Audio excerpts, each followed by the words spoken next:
Hello, everybody, and welcome to session 146 of Pokerole. As a reminder, we did 145 just last week, but that was a catch-up week, so we're back on the normal schedule, at least for the time being, for this episode. And we had a lot of stuff happen. Well, actually, not a whole ton of stuff. It was kind of chill, but also some big significant events started up in last session, and they're gonna probably culminate in this session with Brooke being the focus of today's episode, probably. But before we get into all that, before we fully begin, I want to say that if you like today's episode, think about giving the video a like. And if you really like what we do, consider subscribing as well if you'd like to. Also, we have a Twitch. This is where stuff usually is streamed live first. Think about coming by if you feel like it. It's always nice to have more people in the audience and talking, and it's nice to communicate with people. Even if during Pokerole we have to focus on the game and not the audience so much, I still really appreciate the comments, and I do read them from time to time. And of course, I like to interact with other streams too. There's also a pretty cool Discord server you can go check out if you'd like to hang out with us, and there's a Pokerole Discord server that we have attached to it you can also visit.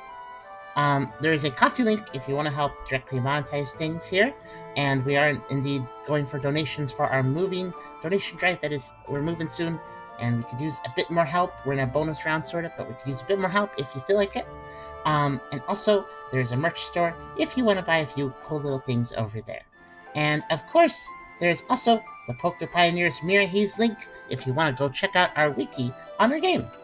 Heavily added to by Inyo as well as other people. Thank you very much for the support, those of you that work in the wiki. But with that being said, I will go ahead and hand over to Kar. That almost rhymes. Welcome, everybody, to the table. I've warned the players already ahead of time, but this is going to be a relatively Brooke-centric... Great, I failed at words right at the start. At least I'm getting it out of the way. This is going to be a relatively Brooke-centric session. But before we get to the now, we need to get to last time, which was session 145, Troubled Waters. Tucker approaches Blaze with the mechanical head, explaining about Ryda's desire to have it remade into a helmet. The Charizard looks over the helmet and sighs, explaining that he has more experience with crafting weapons than armor. However, he agrees to try and see what he could do with it. At the same time, Tucker hands him the remains of one of the sword arms the robots had used and asks if he would know a way to make it into a weapon he could properly use. Once again, he looks over the metal, explaining how it would require being outfitted with a new handle and blade, but he will look into his resources to see if anything would work out. Tucker thanks him for the help, and Blaze responds in kind, remarking on how surprisingly enjoyable it had been to return to blacksmithing again. With the task complete, Tucker re-enters the base, only to see Ryda trying to bring themselves down the stairs, using their scythe as a cane to balance themselves. They ask him if he knows where Brooke is, and tries to hurry out of the building before Tucker stops them and offers to let them ride on top of him to not strain their body. As the two exit the building, Ryda explains about their attempt to track the machine's location, and how a strange being had seemingly been able to appear in the clubhouse as they were scrying. Tucker is concerned by this information, and he picks up his pace to search for Brooke. After a while of searching with no results, Ryda begins to worry that Brooke is in danger and tells Tucker that they will continue their search on their own. Tucker stops Ryda from walking off, insisting that they need to be resting in their condition, staying stern as the Kyrio repeatedly tries to move past them before he picks them up, and begins carrying them to base. After Tucker forces Ryda to stay in his bed, he aims to convince Ryda that, firstly, Brooke is probably fine considering how safe the area is, and secondly, even if he was in danger, Ryda would be of no help in their condition. Ryda continues to stubbornly insist that they should be searching in case he is in danger, and Tucker reluctantly relents, trying to comfort them to be able to move past any unfortunate experience that caused these concerns, for their own well-being. However, Ryda insists that it is their duty to push themselves to ensure those around them can be happy, and that even if they push themselves too far, then that is simply proof that they have done their utmost. As the two debate their their own philosophies over whether constant pushing to the extent of self-endangerment. They soon reach an impasse, and Tucker leaves Ryda to rest. My eyes are getting ahead of my mouth. I need to slow down. Meanwhile, when the report to Pangoro concludes, Ralph goes with Mawile to her house, looking at his taser as the two discuss giving Georgie a new body. The two take the inactive ball toy scavenged from Claydol's cairn and attempt to transfer the rotome into it via shocking. Afterwards, Ralph is happy as he sees the ball toy flail about and starts shouting in a familiar voice. Ralph and Mawile catch them up on events that had transpired outside the lab, and Georgie thanks them for saving them and going out of the way to help, especially given how he had initially treated them. As Ralph excitedly jokes that he and Mawile now have a child. The couple then talk about the topic of getting married, deciding that they will obviously need to wait until matters with the Dead Star have resolved to have a wonderful wedding and their happily ever after. With the matter discussed, the two, now with Georgie's help, get to tinkering away with a sword Ralph had scavenged from the laboratory long into the night. The next morning, Brooke wakes up in his room, with the first hangover of his life,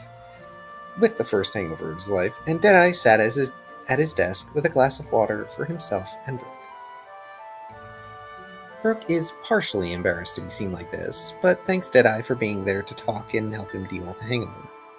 After a while, Brooke asks for Deadeye to accompany him somewhere, declaring that he is going to the Cave of Mirrors. He writes a note and leaves it at the reception desk to let the others know he will be away before he exits the base. Yes, a note. A note that's not concerning at all. Soon after Brooke leaves, Tucker wakes up due to an excitable puppy and plays with them a while, as they see Hot Dog and Laurentis wake up from downstairs. Eventually, noticing Brooke hasn't left his room, he checks on Brooke's room to see he wasn't there, and asks Hot Dog if he knows where Brooke is. Hot Dog lets him know that last time he saw Brooke, he was hanging out with Deadeye. Ryda wakes up next and immediately heads to Brooke's room, becoming concerned as they see a bottle of alcohol and a shed yellow scale in his room. When Ryda presents the scale to Tucker, he identifies it as Deadeye's from the scent, and the two conclude he must have been in Brooke's room.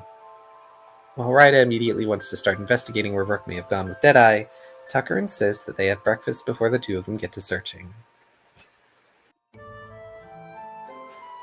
As they eat, Squirtle approaches them and shows them the note they found as they arrived and were getting comfortable at the reception desk. The note offers some comfort, but the vagueness of Brooke's note leaves them still wanting to investigate where he may have gone. Ralph wakes up and has breakfast with Mawile before Tucker and Ryda arrive to ask if he knows where Brooke is.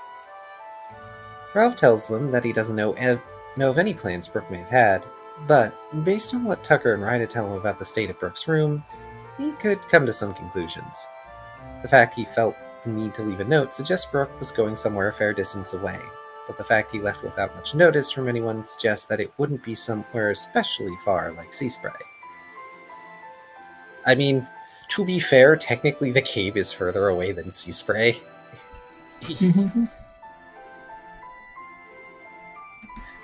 As Ryda tries to determine the potential place they may have gone, Tucker decides to share what Ryda had learned the other day from scrying with Ralph. With Ralph remarking on how they had noticed them trying to scry on the meeting the other day as well. At Ryda's request, Mawile gets the group a bowl of water to allow Ryda to scry, which lets them confirm the sight of Brooke walking through the plains with Deadeye, before Deadeye seems to notice them and cancel the scrying by finger-gunning in the direction they were watching. Disclosure, they did use an attack. They didn't just point at you and the scry vanished. Deadeye strong. Deadeye not that strong. After that, Ryda immediately moves to exit Mawile's house, to return to the base and figure out if their scrying is really so noticeable by attempting to scry on themselves. To little avail, as they struggle to figure out what gives it away. Meanwhile, Ralph goes to offer some help, and Tucker takes Puppy to train them to help vent energy. Another day passes, and the three continue their respective activities. Eventually, as Ryda keeps scrying on themselves, they finally realize that what the issue is, as they begin to sense the presence of being watched now that they have exposed themselves to it enough. Meanwhile, Tucker does some shopping to stock up on supplies for the base between training sessions with Puppy, and Ralph goes to buy a new bowl and some silly couples clothes for him and Mawile. I don't know if I'd call them silly. For Ralph and Mawile, they're cute. Such editorializing. See here, I am a blue Jolteon beyond time and space. I'm allowed to. I'm the one reading this story to everyone. I meant the silly comment. That was quite the editorializing.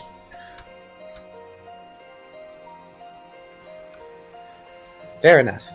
But Ennio is also, like, typewriting this from beyond time and space, so they're allowed. That's true. He is also doing that, I guess.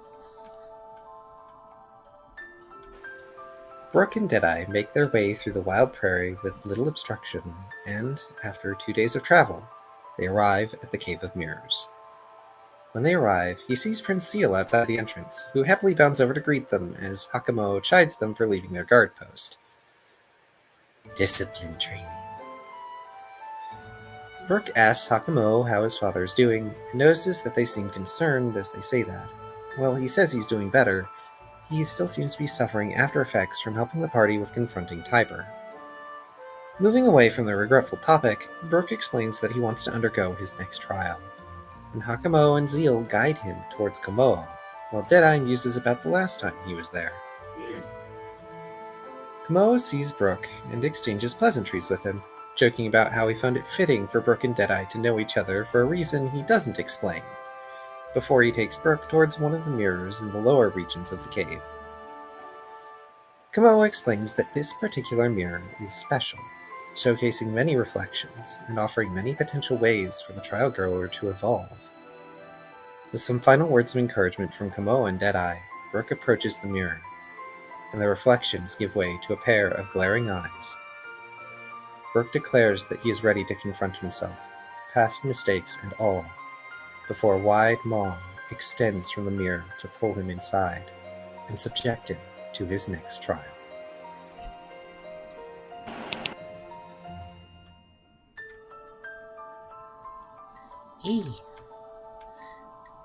I have one comment about the recap. It was well done, but I think one small but important detail is that when Tucker and Ryder visited Mawa's workshop place, Georgie basically acted like it was still inactive.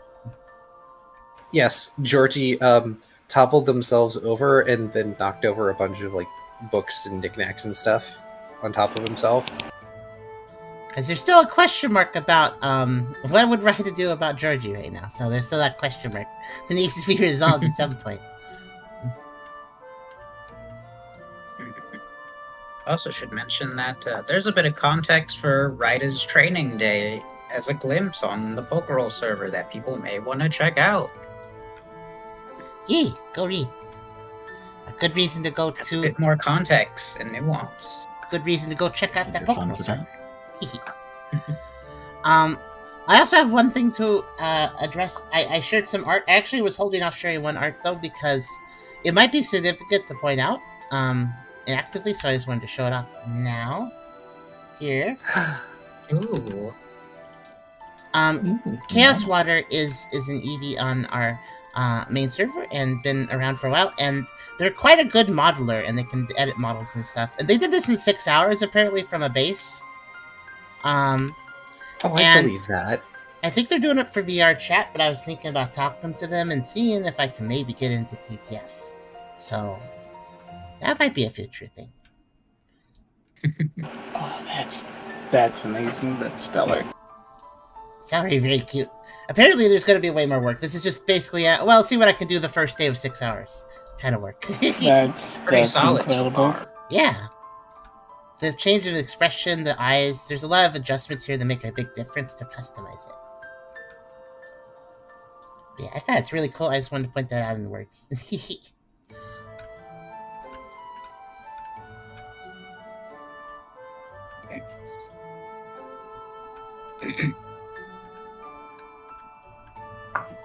So, us- you feeling ready, Kyrio? No. Let's go. I did want to say one thing because I forgot to ask the question I usually ask. How's everybody doing today on the table? And how are you doing on this? Excited. I am very excited as well. Yes, indeed. Pretty excited. I'm excited for Brooke, too. Could use the pickup after recent days. Oh. So I forgot to do this. So there. Well, thank you. We may, for the moment, go to Events 1, number 41. Okay.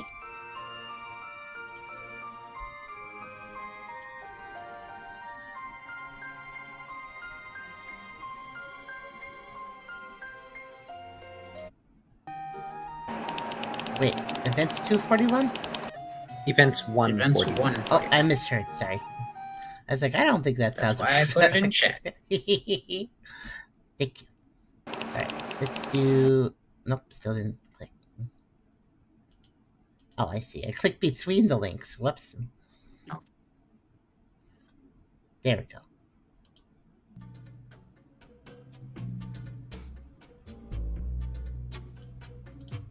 Oh, this one. Why does it keep changing? Because you set it to let me change the thing. Always hit cancel when that pops up. I think that was on accident. It's okay. Well, I I'll messed just up let too. you handle the music. Oh, sorry. Who has control over you? I have no idea. It's probably me because I'm also making sure to preemptively search for certain music. It's okay. Unfortunately, I think the only way to change that is to like leave the table, come back. Yeah, it's not a big deal. I can wait. It is what it is. Oh, so we played this during. This song was played during Ralph's trial. I knew we used it somewhere, but I couldn't remember where. Oh, did we use it in Ralph's trial? Perfect. Is it safe to assume I will need to clear the initiative tracker? Yes. I'll do that for you. Right then. Brooke. You awaken on an island, having washed upon its shore. The crash of waves envelops you in its sound. You can feel the rhythmic waters brushing up against you as you lay there in the sand. And currently, a bright sun above you.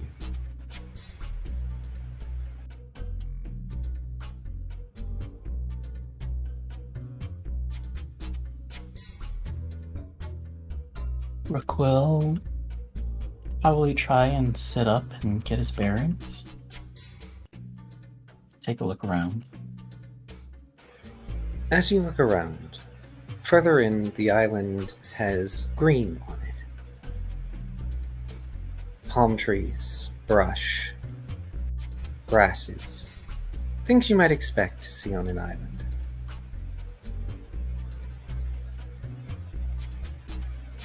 The water is crystalline, at least this close to the shore, and you can see the occasional shell dotting the sands.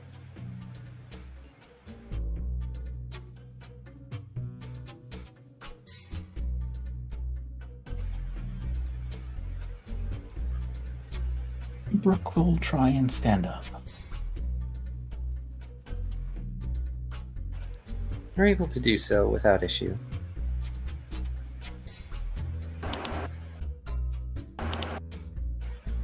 Please, give me an insight survival alert check. Alright.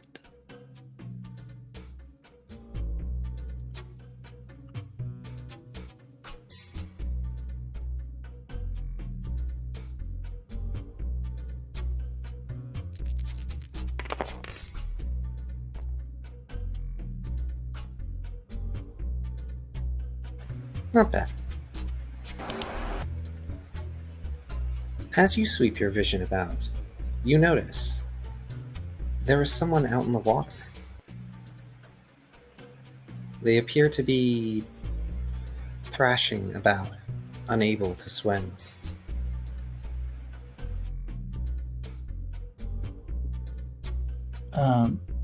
Brooke will immediately dive into the water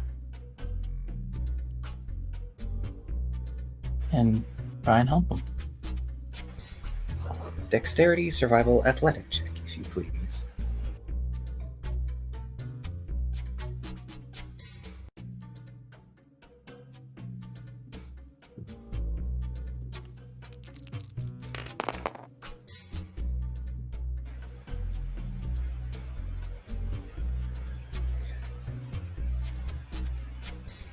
Unfortunately, much of your travels have been dealt with on land, so you're not quite so accustomed to swimming as you would like, as instinctively as it comes to you. As you approach this potentially drowning Pokemon, something from beneath rumbles in the water.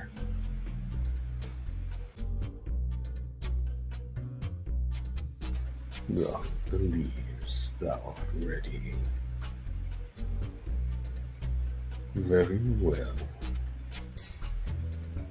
Prove what kind you are.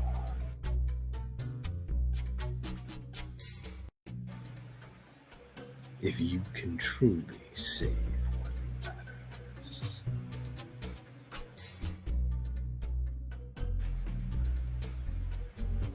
And ahead of you, even beyond this Pokemon thrashing in the waves, there are distant, large ripples approaching.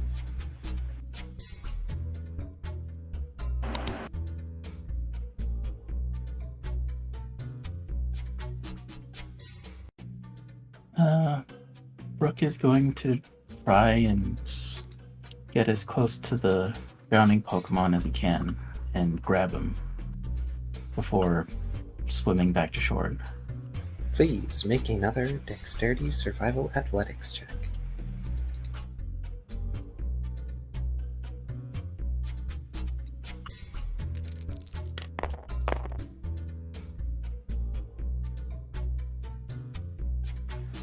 Better. You're able to make it to them. And you find that this Pokemon is Tucker.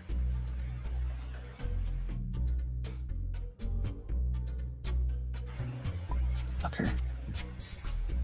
Hold on. I got you. They gasp for air, unable to speak as they thrash, making your job of saving them harder. As the ripples approach, they become parting waves, a wake being made, as an enormous, dark-scaled reptilian head breaks the water.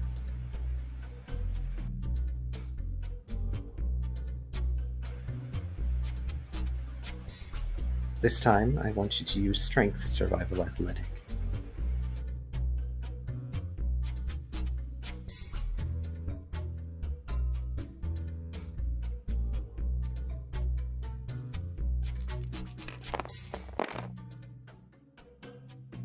Oof.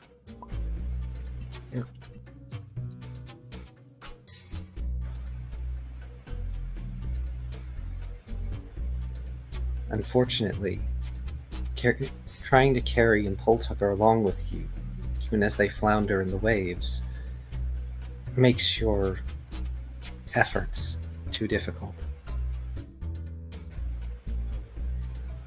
The head recedes in the water.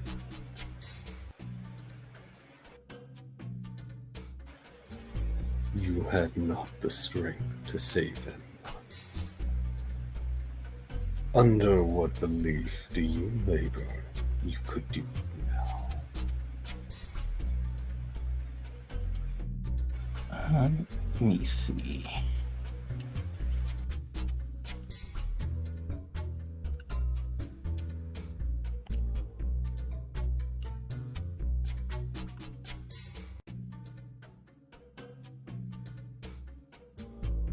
Brooke is going to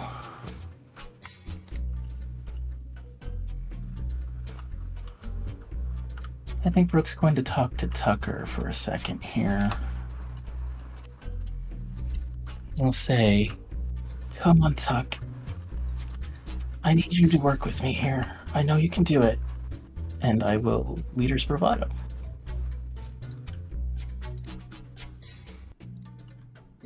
Very well. Go ahead, do tough contest perform for that one.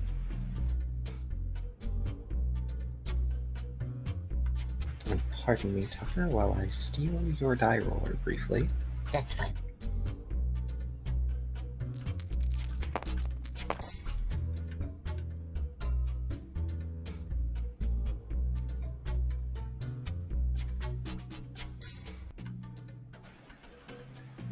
Two dice. Excellent.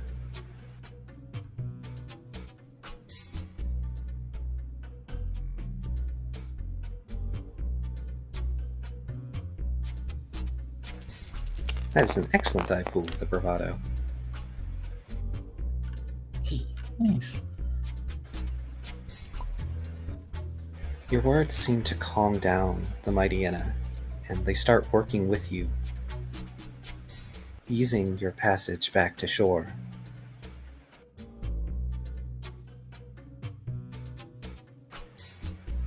Behind you, there's a crash and a guttural growl. You and Tucker are pushed onto the island by a crashing wave in the wake of the creature, before it submerges once again. It is a bruising impact, but one that has left neither you nor your friend worse for wear.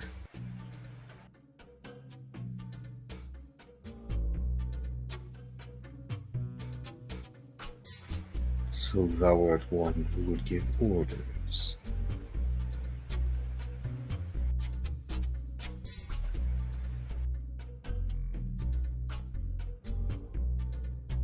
I think Brooke will address the being this time and say,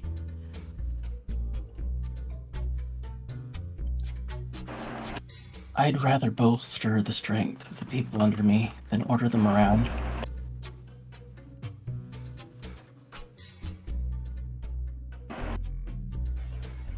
To be a banner amidst chaos and panic.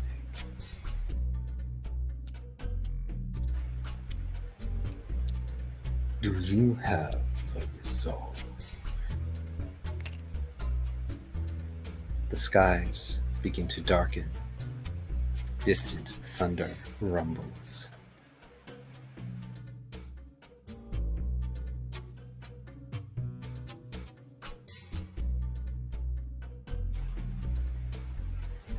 And out in the water, Brooke, you see three others.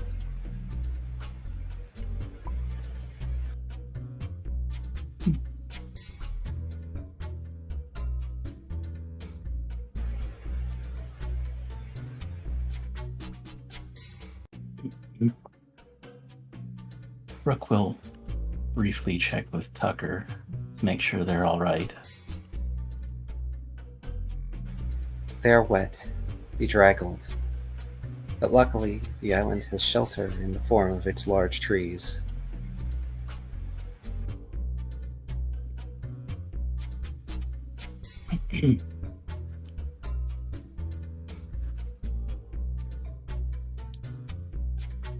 Brooke will ask Tucker if he can get up and help him. There are still people who need help.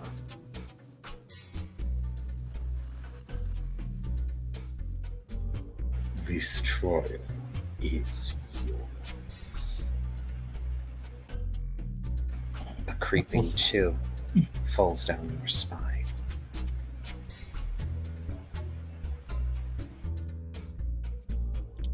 Brooke will sigh a little bit and then nod. All right. And he'll jump back into the water. We may swap to E155. Okay. Sorry, I'm just too wet. That's Too all much right. for very heavy. It's appropriate music. 155? E155. Yeah, okay. We haven't heard this in a long time. I was gonna say, I recognize the name.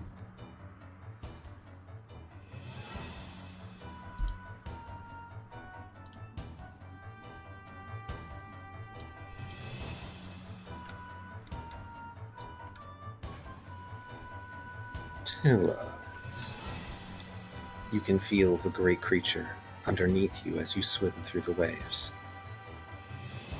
Do you look down? I'm sorry, I missed that. The music was a little loud. Ah. Tell us. You can feel the great creature moving in the water beneath you, displacing the water in its wake. Do you look down as you swim in the waves? Yes. I think Brooke is always looking around and making sure he understands everything about the situation.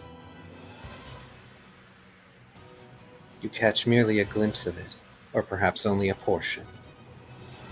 Scales black like the abyss, water stretching on forever, and its bulk greater than the eye can encompass. Oops.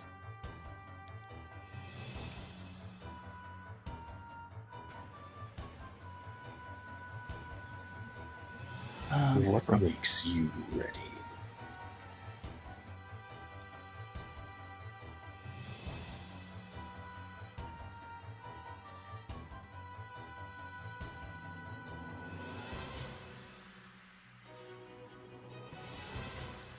whether I'm ready or not, I have to do this.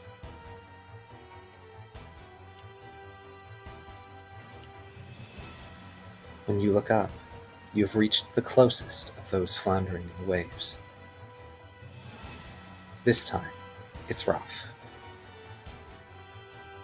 The largest, but perhaps the most buoyant of your companions.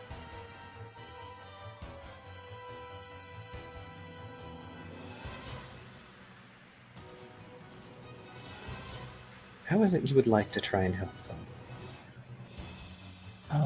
Brooke was going to try and do a similar thing and get them to relax and work with their strengths and use another leader's bravado, I think. All right. Calm down. You can just try and float.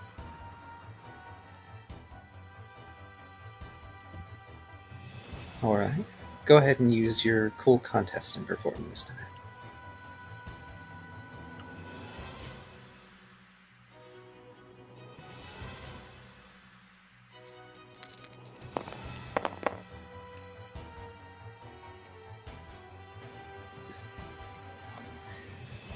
Ralph seems to stop panicking and manages to relax. Even though the storm continues to worsen overhead, he manages to get on his back, thus allowing him to float harmlessly on the water.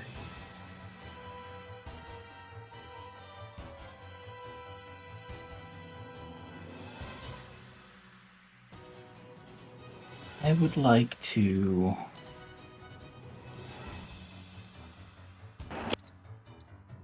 use my ice gun to try and create a little platform for him. Oh? Go ahead.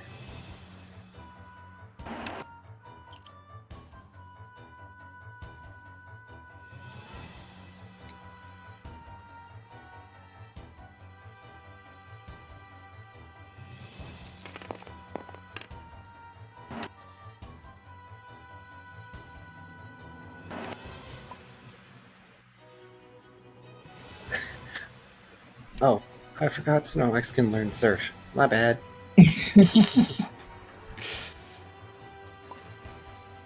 Alright. Do you want to go ahead and describe the platform, or do we just want to say it's a platform of ice that you're able to make? I think Brooke starts off trying to make a little raft, but as he goes, he feels like he can give it like a little bit of a wall, so it's more of a canoe. And if it's big enough, he'll get Ralph inside.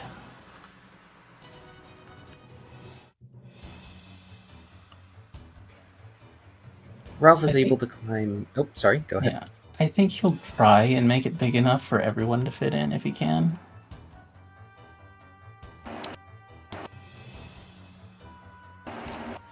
Ralph is able to climb into the canoe.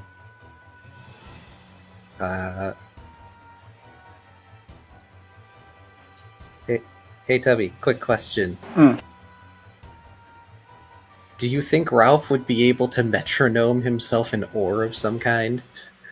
No, I think he'd be more like more along the lines of sorry about not directly helping you or anything. But, I'm not actually here. I'm actually like a weird trick on your mind from the muse or whatever. But, like, if I was the real Ralph, I would totally be helping you. But then, it's your trial and all that. So, the rules of the mirror and stuff, I can't actually help you. But, like, I totally would if I was the real Ralph. Brooke, you feel like that this is also part of your trial, and also a very Ralph response. It's like, right. I get it, Ralph. As he's, like, trying to paddle himself towards the next person. The next two are further away. The closest is Ryda. Currently struggling to keep themselves afloat using psychic energies, as battered as you remembered them in the real world. Brooke is going to bravado again to try and calm them down.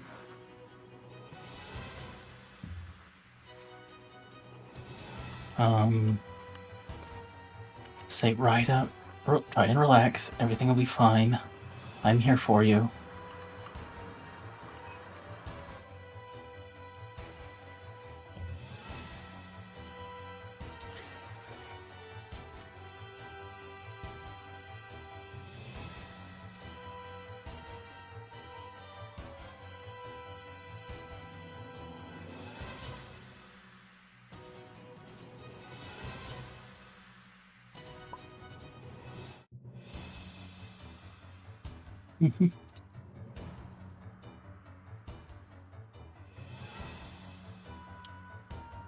Should I roll for bravado? Not this time. Oh. It's less that Ryda needs calm, but it's your support. The fact that you are there that seems to empower them. Their psychic energies seem to stabilize, and they're able to keep themselves steady as the waves begin to get rougher. The seas rocking and crashing around you. Luckily for you, Ryda is able to levitate themselves over to the canoe with Ralph.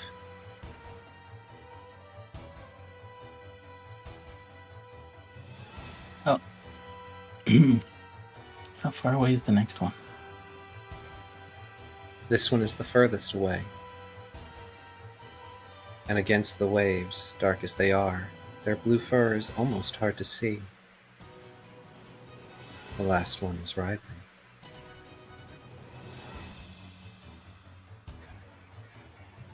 And as you move to go after them, you can feel that great presence beneath you, moving quickly.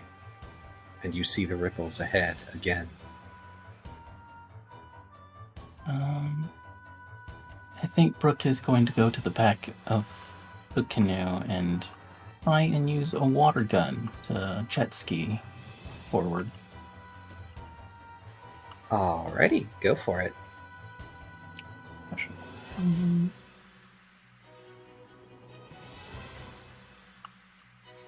Hold on.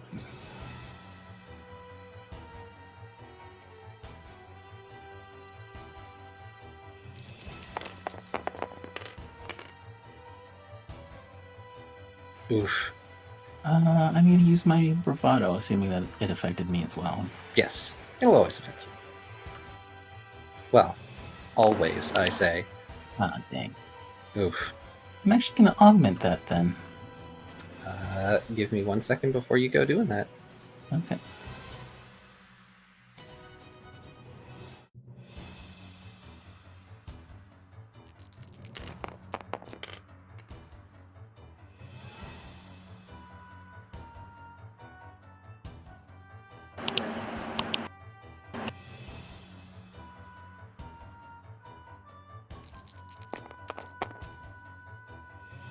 Right, I don't care about rules.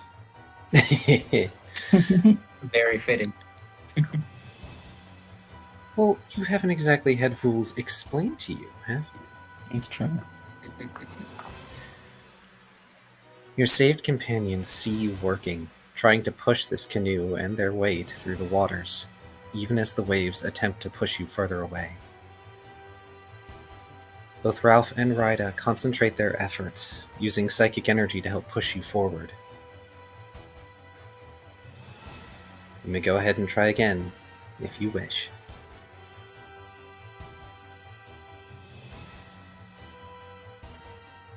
With bravado again? No. Okay. That's 5.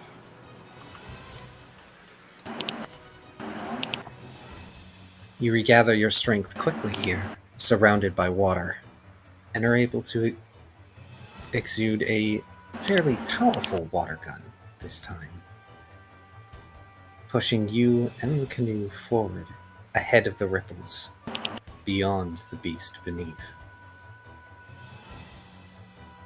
Now let's see, where is weather?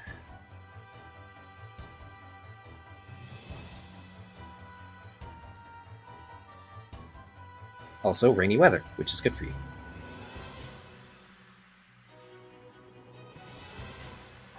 There's a flash as the skies grow dark completely, followed by a distant crack of lightning. It begins to pour.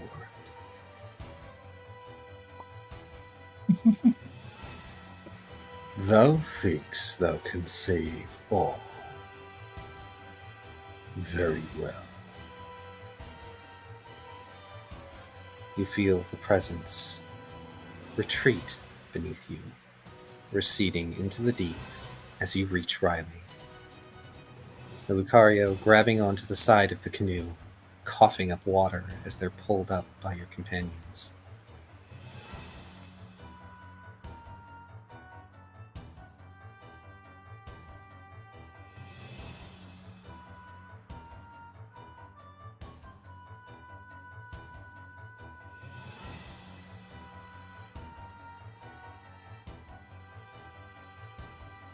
Okay.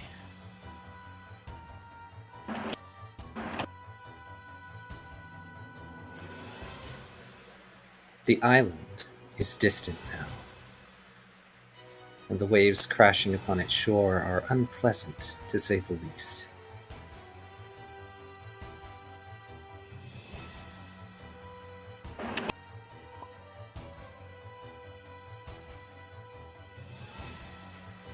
So what are you going to do, leader?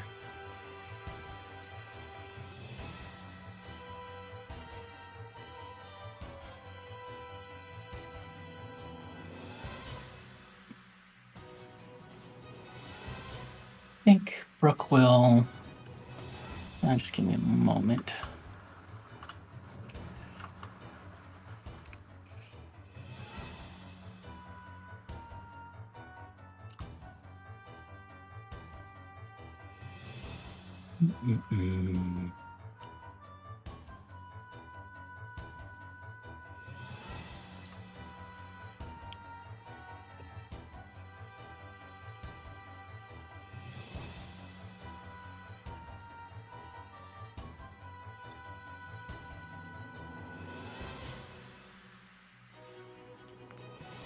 I think Brooke will jump into the water and start paddling, pushing the boat forward using superpower. Ooh. Go ahead. Index fight roll.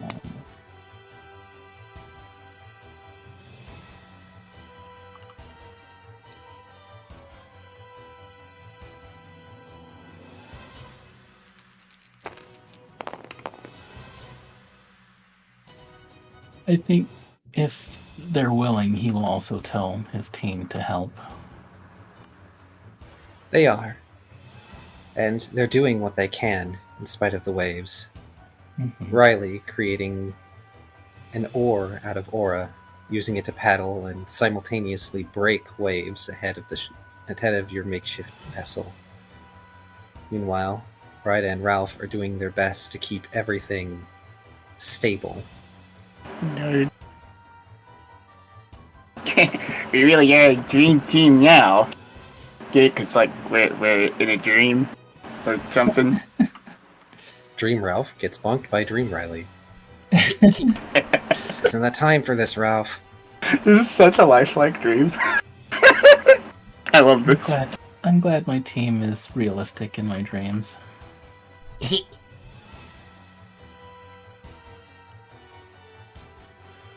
You show resolve.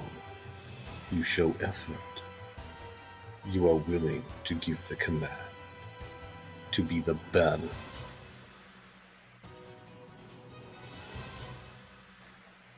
But what will you do against the inevitable? Hey, Brooke. I would like an insight survival instinct.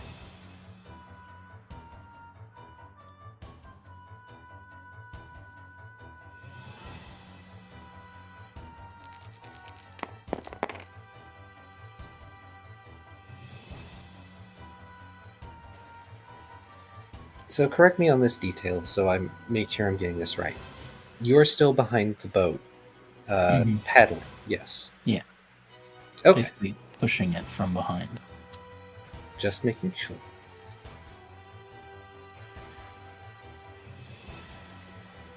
You feel like you're starting to get the hang of this.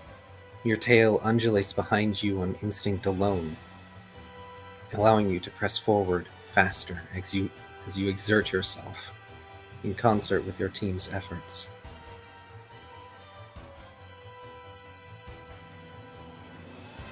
And yet, you can feel it. The presence of the beast beneath the waves.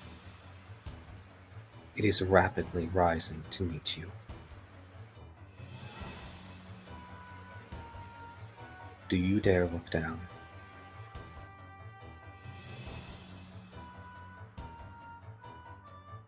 I don't think Brooke needs to look down to know what's going on.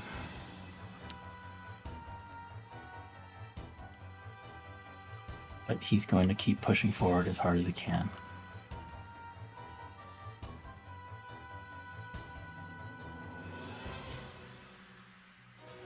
Very well. What will you do next?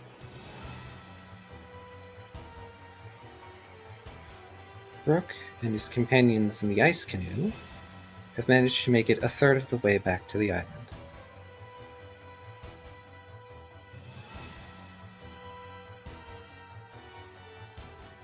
Mm.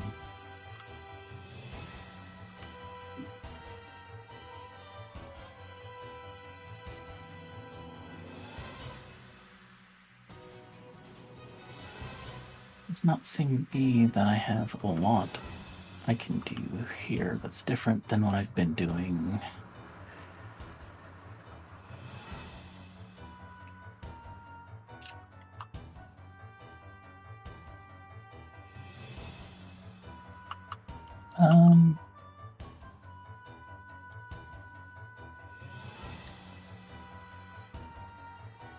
I think Brooke will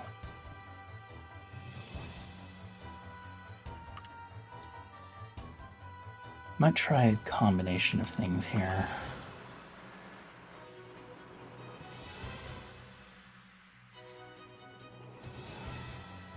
I think at this point he'll try and hop back into the canoe and ask Ryda and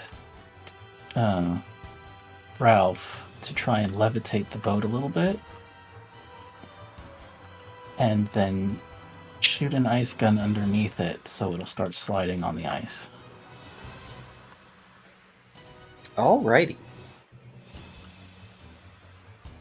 Dude, that is super creative. I love it, by the way. We're gonna treat this as a team attack. So, this is gonna be like the Frozone maneuver. Yeah.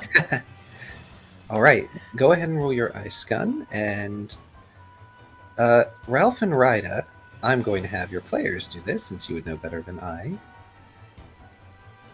You may roll what you think would be most appropriate to try and levitate this ship. Let's see, that's basically psychic, ain't it? In psychic, you lift the Pokemon up and slam them around. Yep. Mm-hmm. Yep, psychic is telekinetic force. Psychic it is. It's not subtle though, so it's pretty forceful. That's what the description says.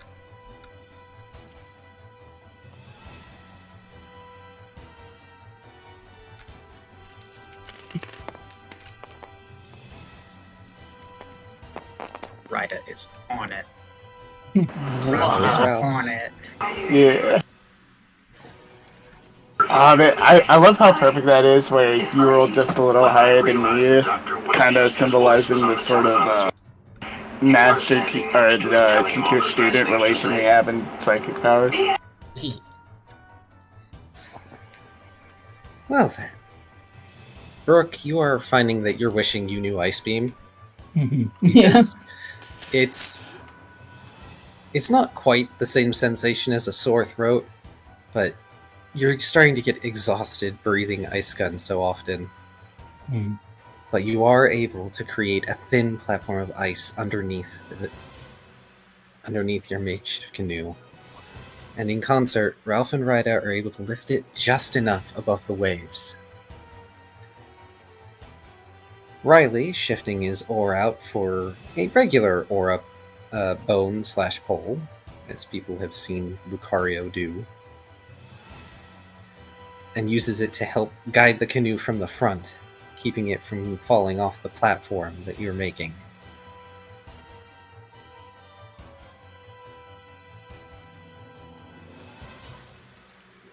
Let's see.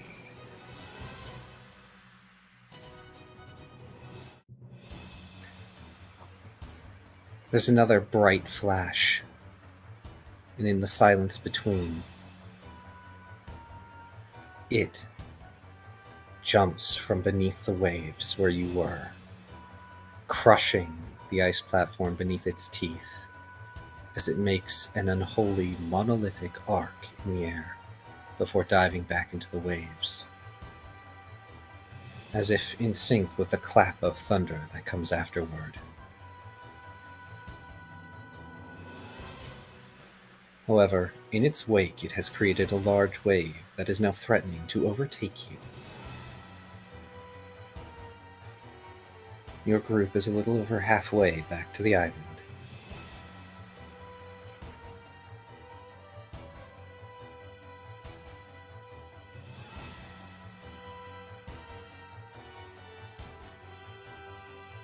Boo, okay.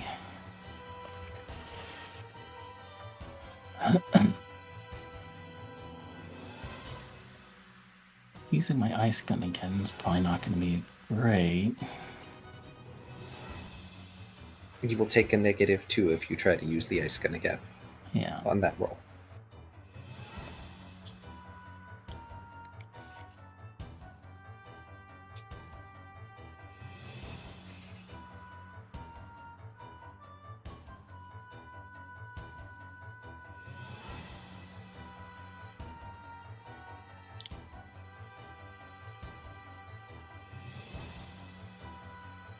I think Brooke will just tell everyone to hit the deck and grab onto the boat quickly as possible. Okay. And basically hopefully use the wave to kind of torpedo the boat forward. Oh, all right.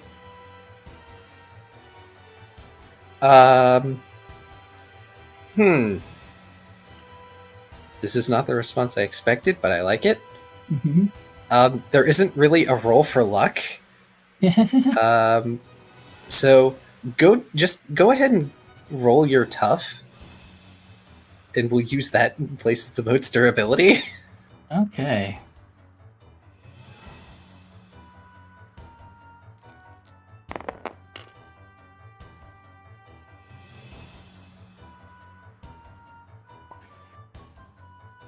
Are we feeling lucky indeed?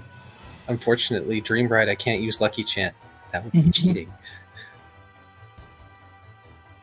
I think. Can I augment this roll? You can if you wish to. I'm going to spend at least one will on this.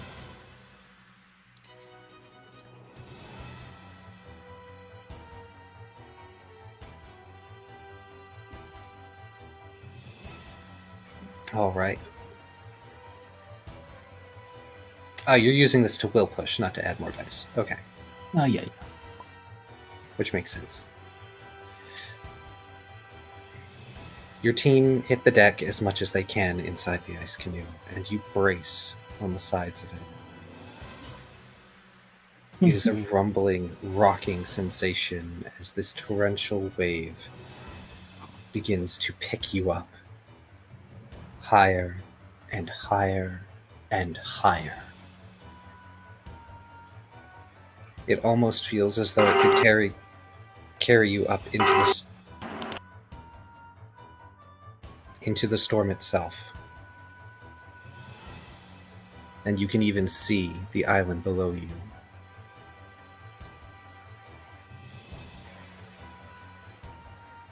And now all you can do is take a deep breath.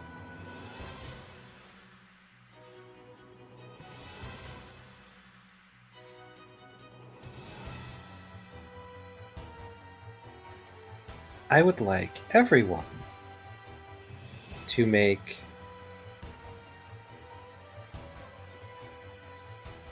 tough survival evasion rolls for me, please. Okay.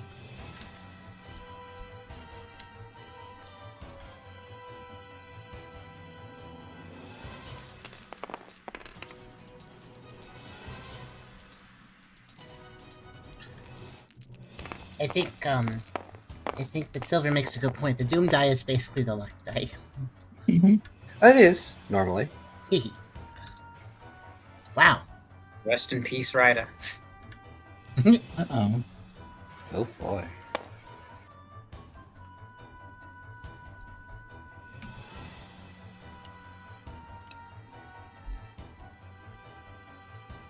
All the results are divisible by 2. Oh, right, and Riley. Well. Just use Lizard's die. That makes sense. Oh, but we don't know his stats. I don't remember his stats, but I know his stuff is pretty high.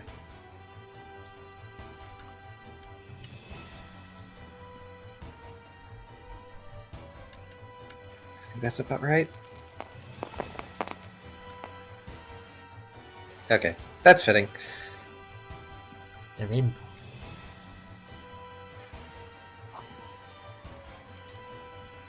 There's the great crash of water and the shattering of ice like glass as you impact upon the island.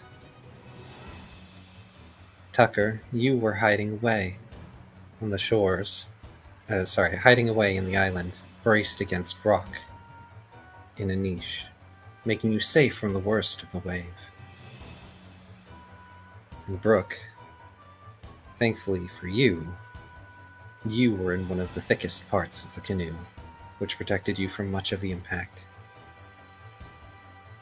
But Ryda and Ralph are not so lucky as they are tossed ashore, tumbling, battering against rock and plant and tree. Riley is able to jump out on time, protecting himself as well as the fallen Ryda and Ralph with an aura barrier.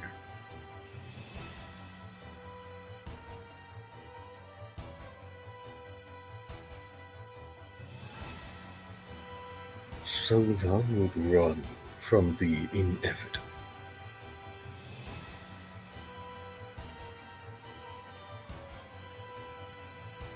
It is as they said. You cannot bear the weight.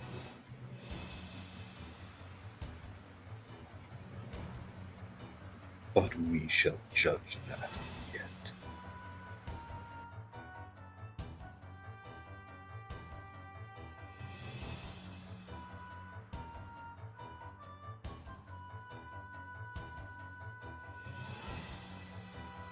I think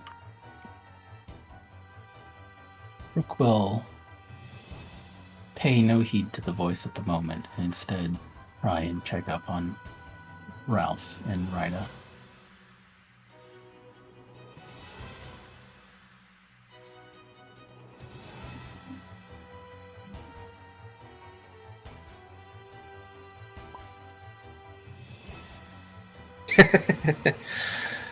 Oh no. Ralph and Rida are battered, bruised. Ralph is conscious, but looks like he may be worse for wear. Rida is not, and because of their wounds, their breathing is shallow.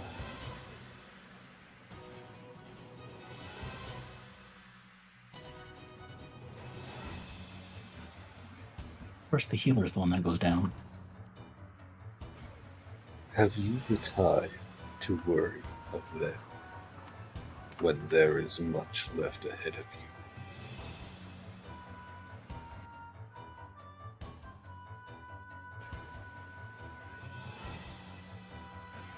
The voice reverberates in the air, and a great shadow looms behind you from the water.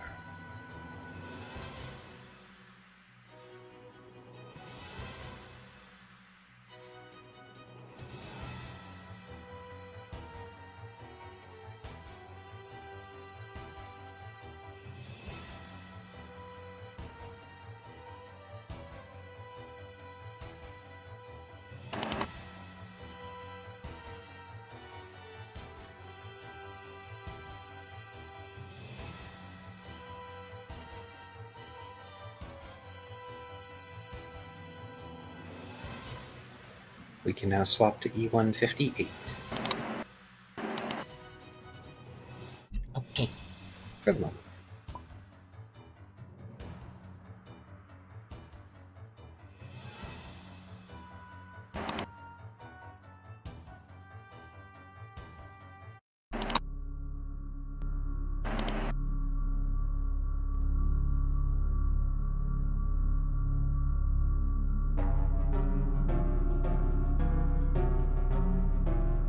Gives me Hollow Knight Shade vibes. Oh, you're kind of right.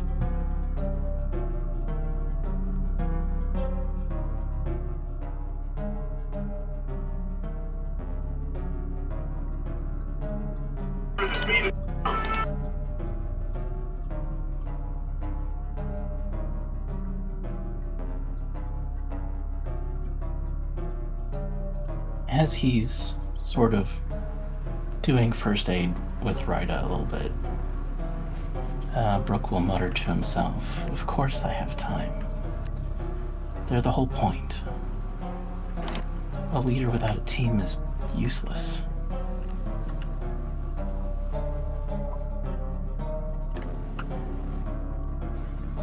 I'm glad you can at least understand that, Brooke. That much hasn't changed.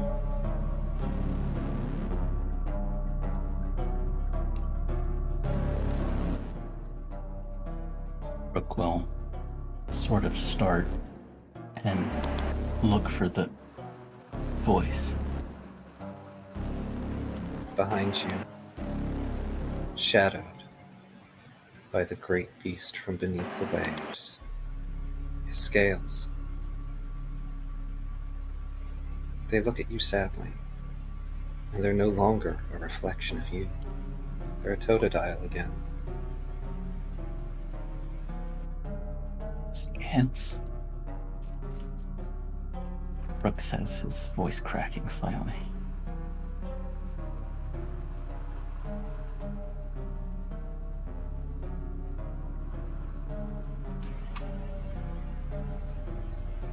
You're not ready for this.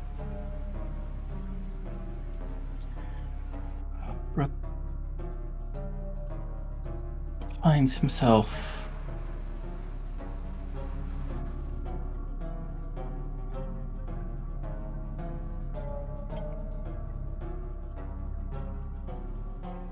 a little shaken, I think. Not surprised, but he can feel his heartbeat racing. And he tries his best to calm himself down and says, I know, but I don't have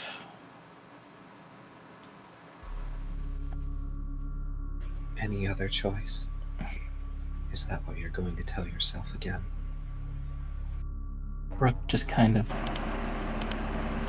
silences himself and can't even bear to look at Scales anymore. They turn their eyes up at you, and something about them seems hollow. We are not done here. Leviathan reaches forward, and with its great claws, drags you into the abyss.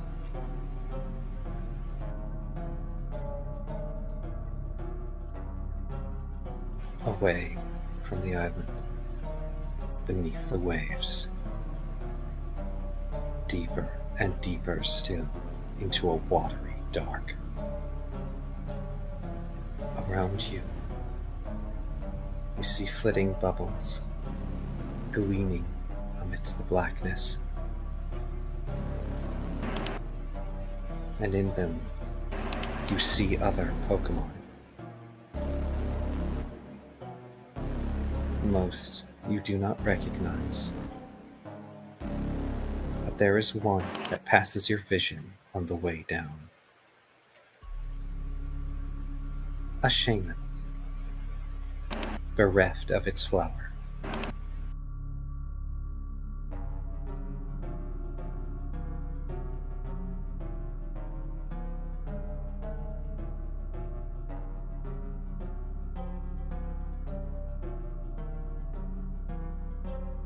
I think Brooke would try and reach for them as he sees them.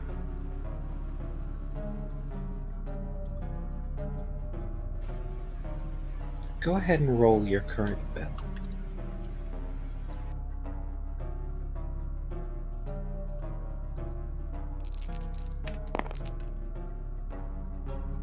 Ooh. You reach out, struggling for freedom against the grip of the great creature that drags you down. The weight of the water above you. But still, it slowly fades away, drifting into the black waters.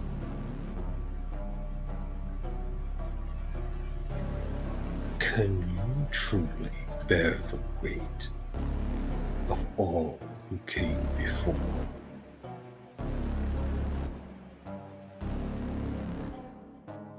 Can you bear the weight of those who have fallen to pave your footsteps?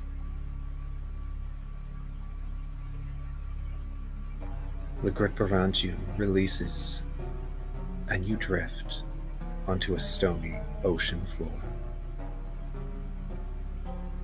And waiting for you is Scales.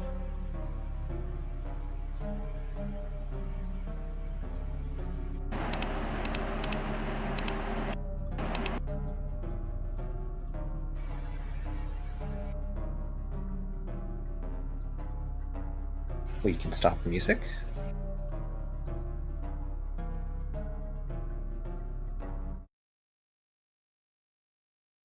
Okay.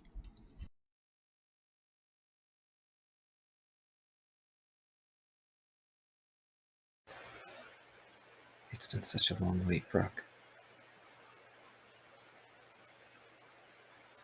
It's nice to really see you again.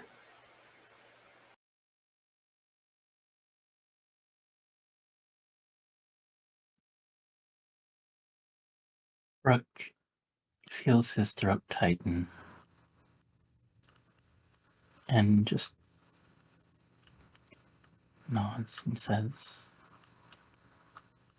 "Yeah, I'm happy to see you too."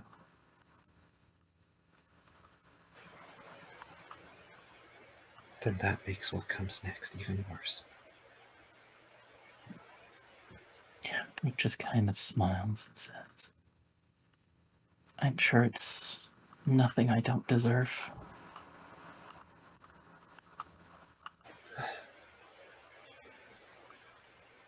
Do you even know why? I bet you don't. So we're going to show you why.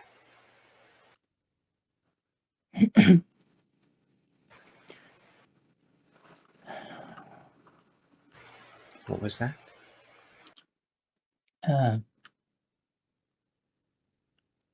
That response kind of sobers Brooke's expression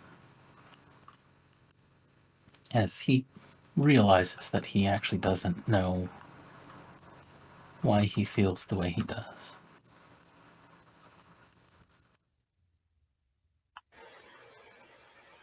Scales lifts one hand as if he's sweeping something away.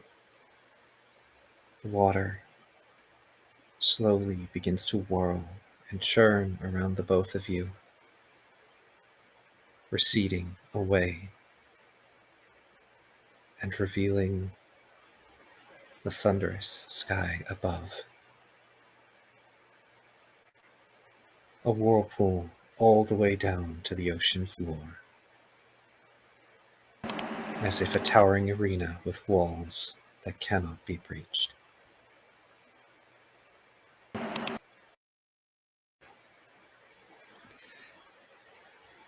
Also, welcome back, Hydra. We turned off the music for this. You might want to. Pardon me as I drink some water, because now I'm nervous. You're nervous. Well, because with permission, I have a musical bit. Mm. Oh, Right. nice.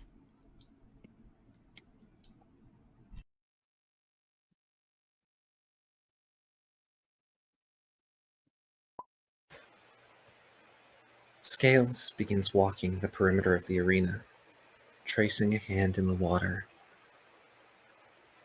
And similar to when you fought Tiber in the mirror, images flicker across the water's surface. Memories. And these are the beginning of your journey.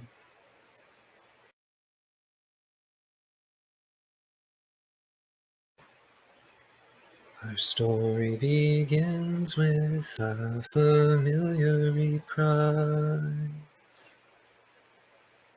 My heart taken before it even opened my eyes.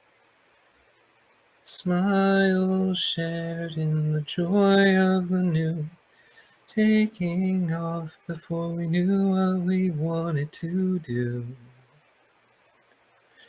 Seeking purpose, adventure, chasing the thrill of the high. Exhilaration, but it wasn't enough in your eyes. You wanted more, and I vowed I'd be at your side. Thief in the night, you stole me away, told me it'd be alright, but you lied. We ran and left it all behind, seeking freedom and fun, but now those days are gone. We savored what we could of the time in this life. They shift as they continue to walk the perimeter, memories flowing with them.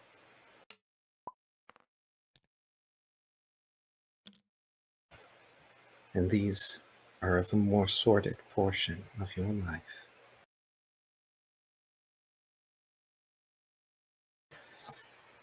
Wavering soul, you decided to take a dive into an ocean, thinking it grand of design. Well, I saw shadows, malls in the deep, taking up vigilance for your peaceful sleep. Bits and pieces piling up till we saw strings that bound us to an unwanted war. You were left to wonder what it all was for. I tried to warn you, and so we ran till dawn. Thief in the night, you stole me away, told me it'd be alright, but you lied. Never listened, no matter how hard I tried. Concerns fell on deaf ears, confirming all of my fears, that I'd lose all that I love in this life.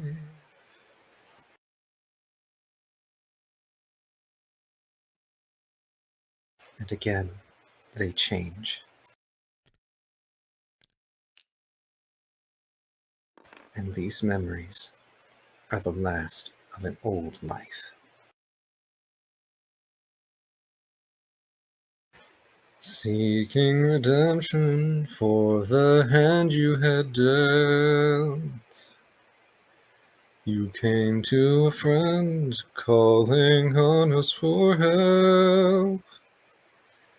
Never imagined it might mean the end. I'd have shouted much louder, wish I could try again. Vicious monsters stole the last of our time, chained forever with false hope in my mind. My heart taken with you when you died. Why couldn't you have listened just once in your life? Thief in the night, you stole me away, told me it'd be alright, but you lied. You lied and left me behind. Now your time has come, this trial is done. I'm here for what's rightfully mine, this life.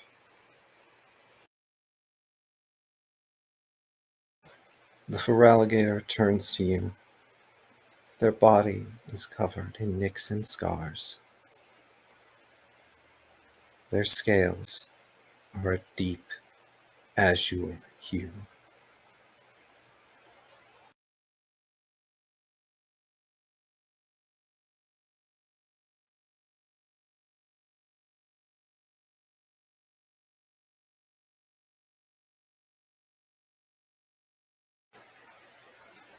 I have been waiting so long, watching you, waiting for you. You have no idea how many centuries. They take a stomping step forward, and the waters begin to whirl and churn rapidly.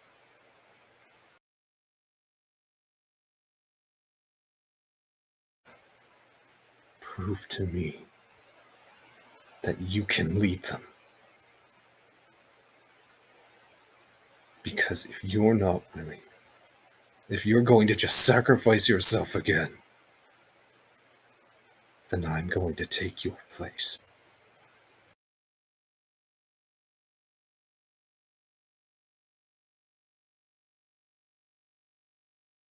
think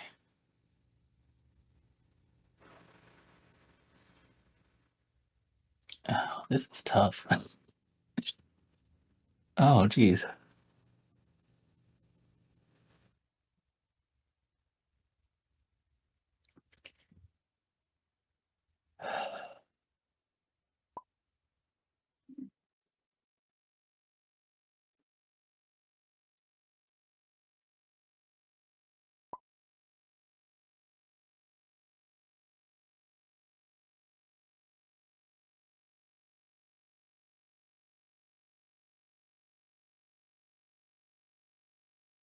Take your time. I might need to type something out, actually, yeah. That is okay. Round of applause for Car, everybody. That was Yes. amazing, yes. Fantastic. I agree.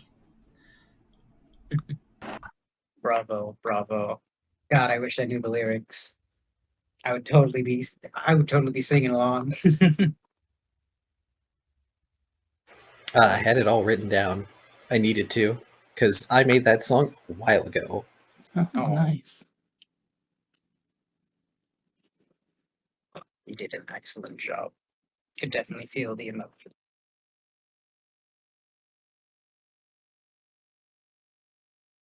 And suppose while Kyrio's typing, would you like one of the arena mats? There appears to be a deep sea one. Yes, actually, that would be great. Let me move the models.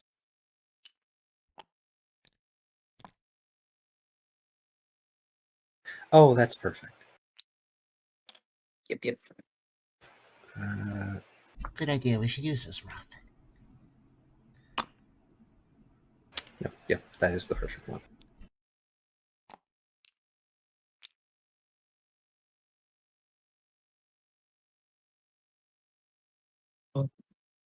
The emotions run high on this one, as we all expected.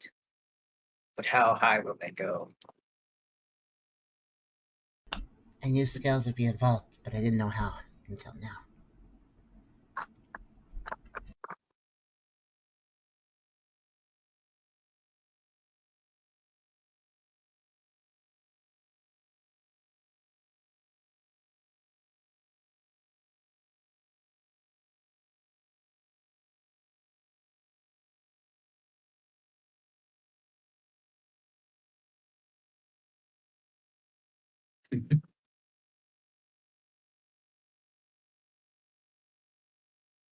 No, spirits.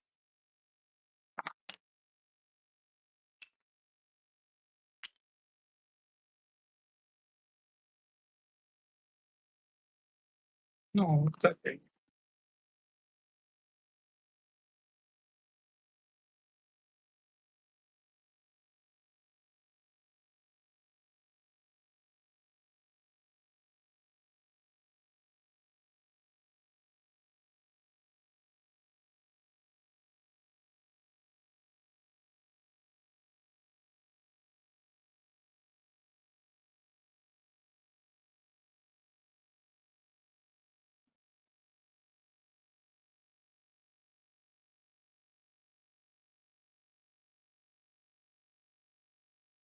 Supposed to give a little commentary so it isn't dead air. Thank you to all the viewers, both watching on YouTube and stream. It means a lot to have you all here watching this content. Helps support this channel and this series along. So thank you all for that. Much appreciated. Hope you enjoy all the tales we have to tell or have told. Yeah. This has been a wonderful ride. Mm-hmm. I agree, and thank you for saying that, Hydra. Thank you, everyone. Mm-hmm.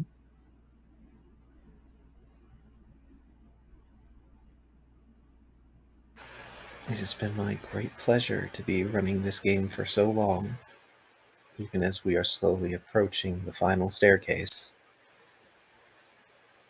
And I do say slowly, because we've still got some stuff to get through. Mm-hmm. It wouldn't be a good story if it didn't have an ending. Indeed, It's no true. story can go on forever.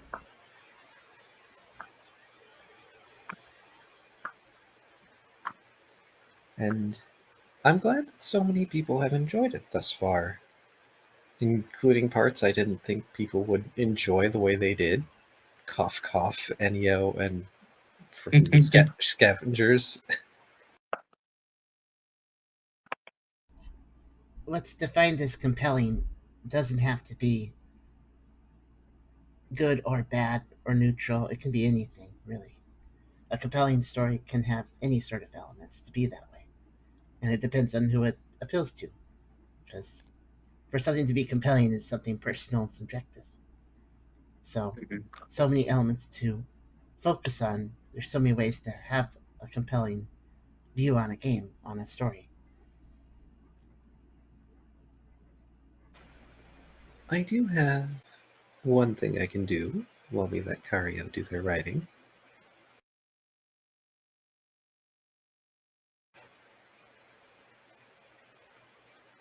It is the 4th day since Brooke left in Savantown, as you all are going about your business. But when comes time that each of you goes outside, in the distance, you see a great storm brewing, off in the direction of the Cave of Mirrors. And it brings to mind the hailstorm you had to go through, the rain you had to go through, back when you first arrived here.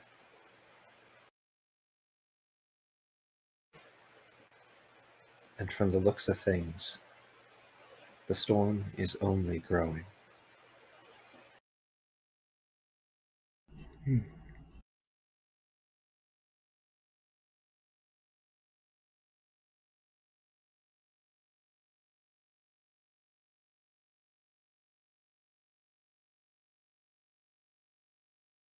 I remember the hailstorm. I tried to eat the weather worm. Yes. Wasn't Which that I the should- one where I got really muddy, too? Yes. That was a very interesting introduction to a PMD inspired game, I will say. And it was pretty interesting that Brooke kind of became the leader right away. I remember I had the character mindset of out of character I knew, alright, someone will kind of have to be the de facto leader. And in character, Ralph sort of kind of realizing that, yeah, I kind of don't wanna, but if no one else does it, I will, you know? Ralph's the type of person to step up if no one else will, but really doesn't want to. Well, for a leadership role like that, he could do it. He wouldn't be as good as Brooke, but he could do it, but he would really prefer someone else do it. Mm-hmm. I know the feeling. And Tucker's just a Alternate timeline scared where Ralph kid. is leader. That'd be a very silly team, but I think he could do it. I feel like Ralph would mature into the role and become less silly and more serious. Yeah. Yeah, I mean, we've seen he can lock in, when the situation demands to lock in. And so can Tucker, but that took development. At the start of the game, well, he was just a scared kid that needed somewhere to be. That was way before my time. I feel like very different game themes depending on who would be the leader. Like Ralph, I feel, would end up being lighter hearted to match his silliness. Grimdark 40k Century if we chose Riley. And for Tucker, it would just be cutesy, very light adventure. Clearly.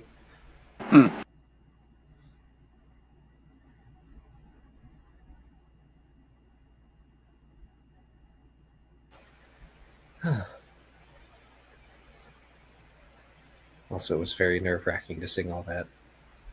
Singing is Great. a I self-conscious understand. thing, so you did a great job, especially changing the voice as you went. Mhm. Some numerous people said they want that as a separate video, so I'll cut that out. For a separate video, I mean. Oh. It's definitely better. I would say it's definitely at least better constructed than the last one I did, which was all the way back when y'all spotted Rise at Typer's grave.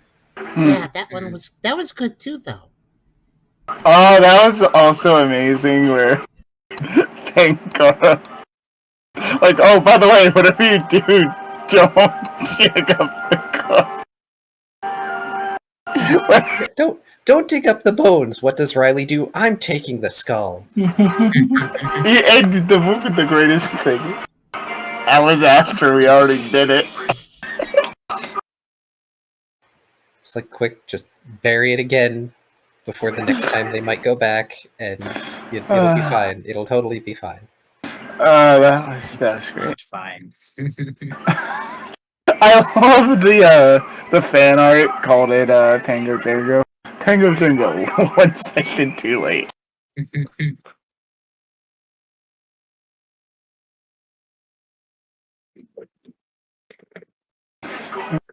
Also, I do understand, players and audience, that we are providing levity to a very in contrast to a very serious moment that is going on right now, but it's fine. Just overall reflection on our journey thus far. Which still fits the theme of what's going on.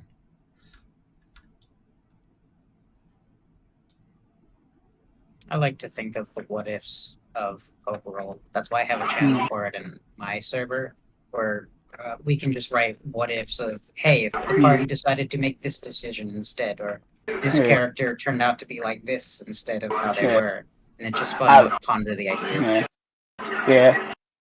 Had we started a bit later, I would have a completely different character because I've mentioned before, if Sword and Shield had been out when we started, I would have absolutely been a Galorian Ponyta.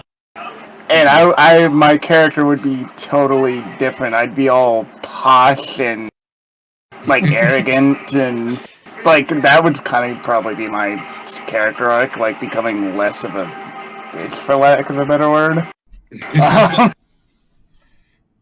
I would have been like super upstuck about it too. I'm like, oh, I don't know what you're talking about. Being a quadruped's not that hard as I levitate shit around me. You definitely pulled some very tip energy with that. Oh, okay.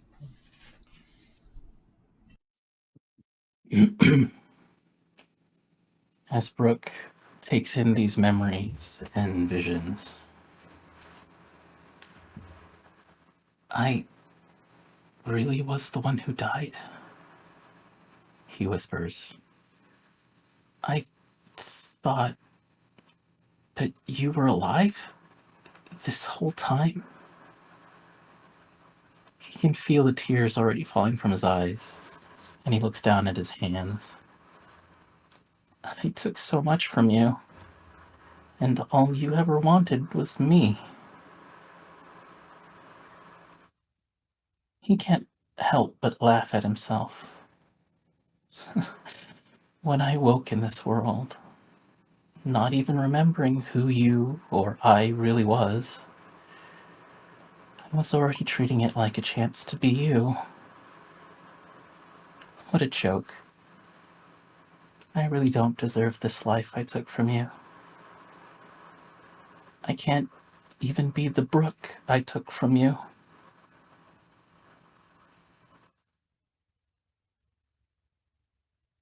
A moment later, he stands up a little straighter and rubs his eyes on his sleeve. And he extends a finger at Scales. But this isn't just about you or me anymore. The whole world is at stake. So many lives hinge on our efforts. I recognize your pain, Scales, and I will meet it head on. But people need me here. I'm sorry I didn't realize it before, but I can't afford to self-destruct anymore. There's a lot riding on this. So, if you think you can do a better job, then I'll need you to prove it to me too. So bring it on, buddy.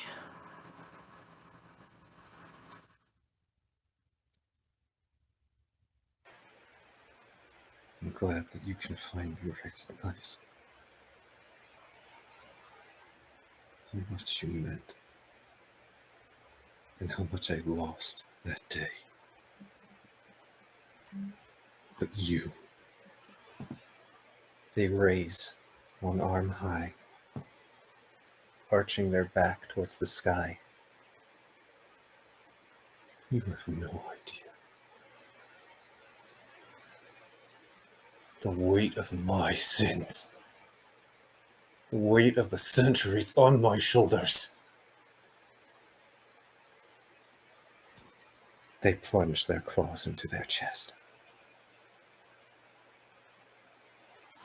And they tear out a frozen heart. If you're ready, if you think you have what it takes to save everyone, then I am here to prove that I am just as worthy of this life. Leviathan! Gripping the heart in two claws, they break it in pieces, forming a pair of frigid swords. And about them, waters coalesce into a black captain's coat of scale to match yours. And they enter a battle-ready stance. You may roll your initiative. Yay! And we can go to Battles 1, number 38, I think is pretty...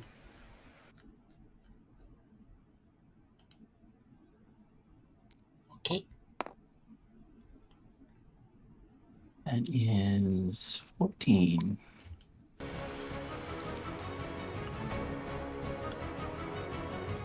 There.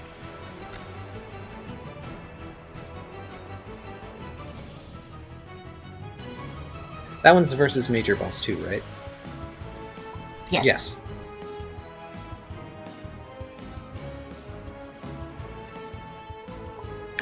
Also, hey everybody, when Scales said, forgive me for what I must do, it makes sense now, right? Yeah?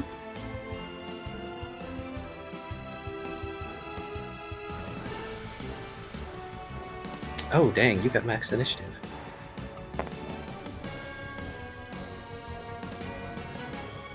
I mean, it doesn't really matter that much in a 1v1, right? Usually not. Trying to remember how initiative is calculated. It's die plus... It's like Dex. Fight. Initiative Alert? is Dex Survival Alert. Yeah, survival. Dex survival, okay.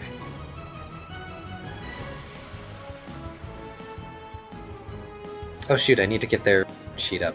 Oh no. E. Did I accidentally... I must have accidentally closed it.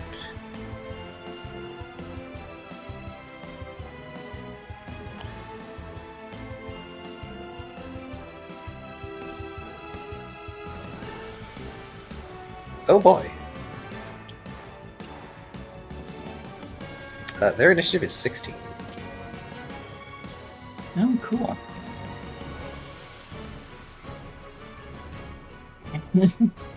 That does not bode well for stat.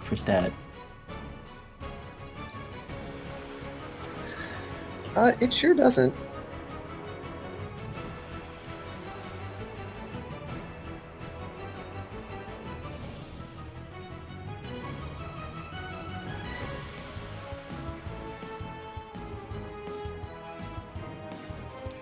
Alright.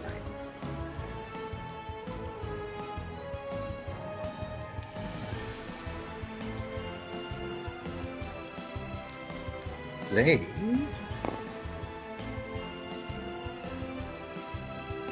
alright, they'll use this.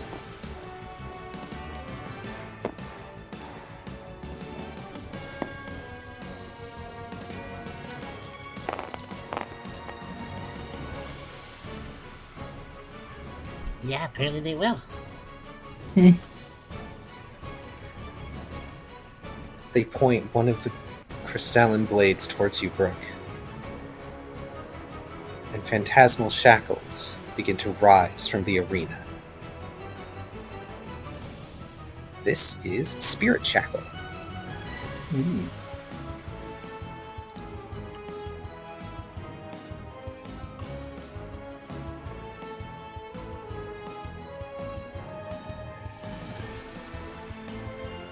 Are you going to evade? One moment.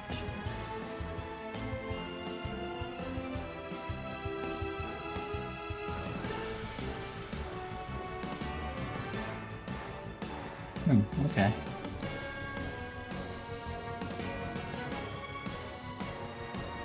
I have an evasion.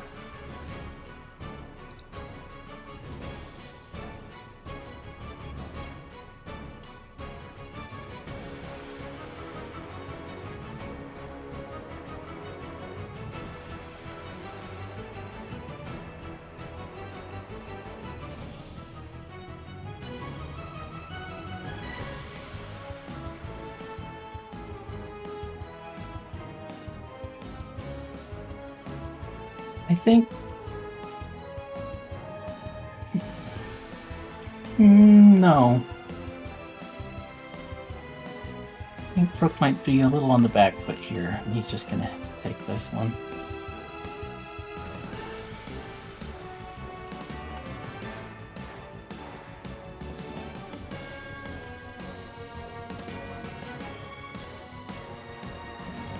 Also, I have to apologize. This is not Spirit Shackle. This is something else. Oh, alright. So, you won't be taking damage, but these phantasmal fetters grip at you, Brooke, weighing upon you, draping over your limbs heavily, as if weighted iron chains coated in rust. You have Dex -2. Oh no.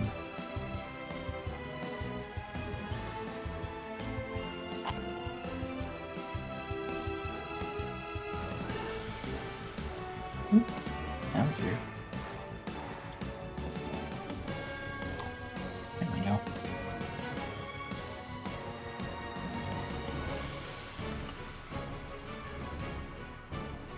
There. Now you won't be escaping.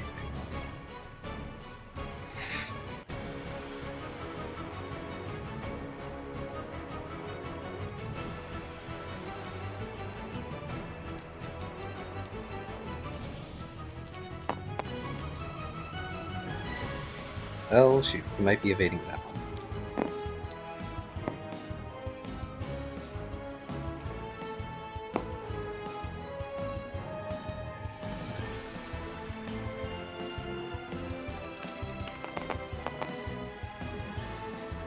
Looks like it. Even with the weights of the fetters, you are able to dodge out of the way as the waters around the arena pulse and writhe, coating themselves in sharp, fang-like growths of ice, plunging into where you were standing but moments before.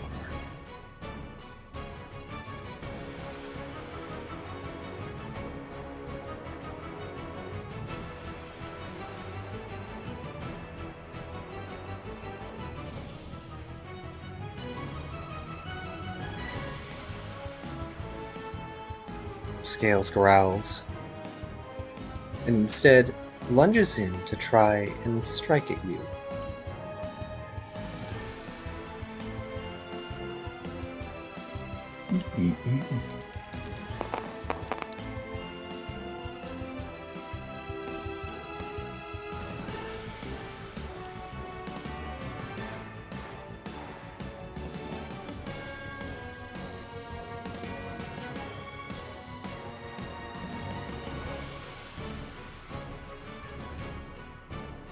Yeah, I'll try and dodge this one too.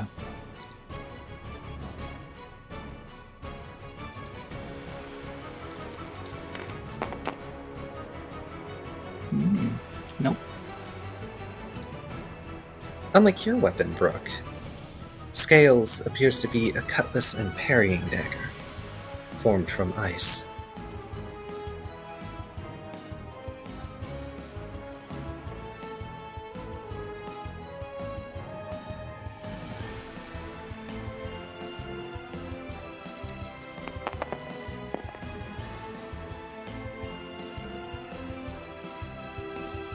They swing, leaving a very shallow cut on you.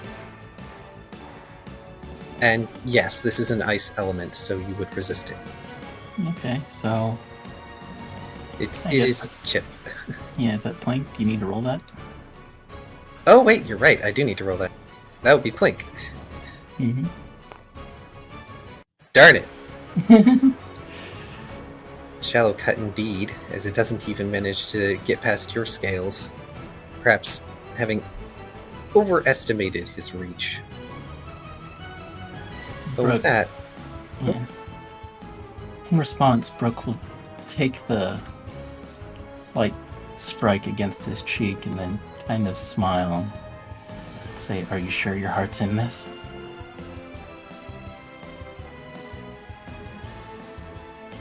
I made an oath. It has to be. and with that, it'll be your turn. What is Brooke's coat state? That was asked by Beerus. Oh, it's currently Probably wet. very wet, yeah. Yeah, Okay. it be drenched. Um, And no moves have hit him yet. nope. Okay. Well, technically that last move hit. It just didn't do any damage. Correct. Did you want to roll Hex Body for that? Well, no, it's not a move. That was a weapon attack, so... Right, so that didn't Oh, count. there's I didn't realize the difference. Good point. I think...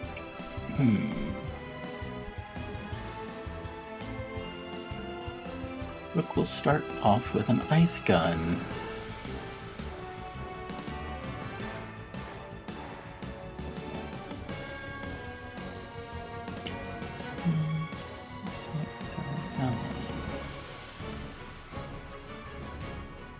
-3 accuracy. So 6. Lack of dex is pretty rough. That's a 1. Itch. Ooh. But that is Ice Gun, yes? Mm-hmm.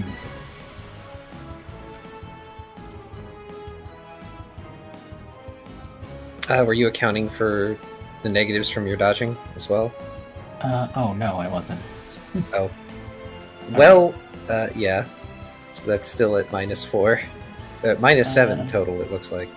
Yeah, so it would only be the first 3 then, I guess, or if you want me to roll it again, I will. Roll it again. Maybe you'll get higher. I did get You did get higher. Yeah. They're gonna tank it. Okay. I'm afraid that I know their strategy. Special +4. 8 plus the Kyogre Brooch. 10 plus Stab. 11.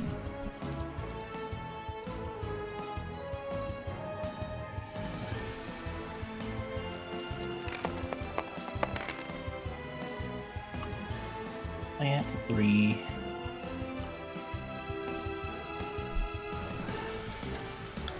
Go ahead and roll blank.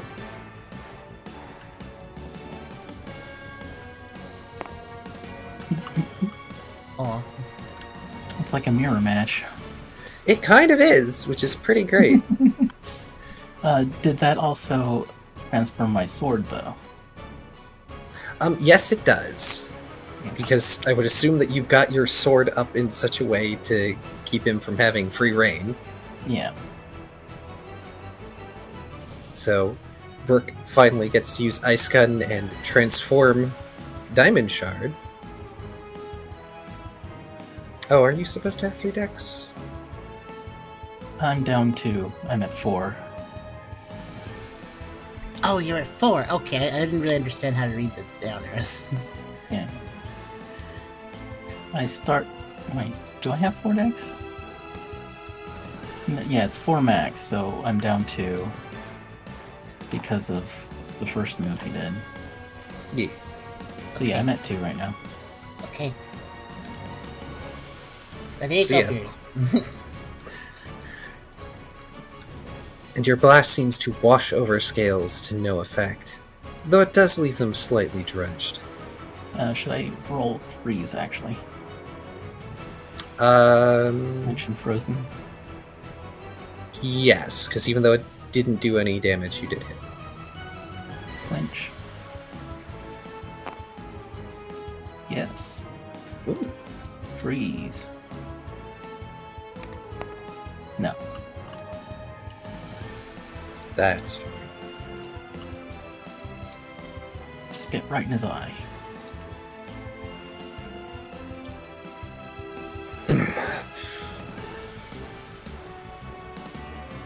Is that really all you have, after being in that body for so long? I'm just warming up.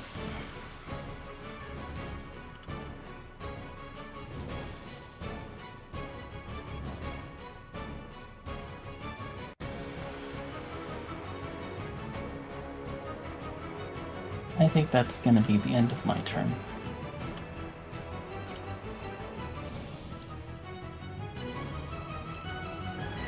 Which means round refresh.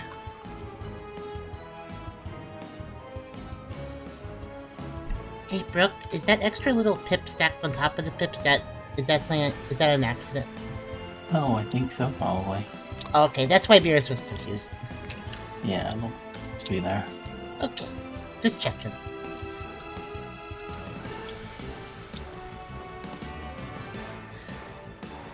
They leap back towards the edge of the arena and begin to gather the dark waters around them, some of it beginning to crystallize. You're going to have to fight a lot harder if you want to win.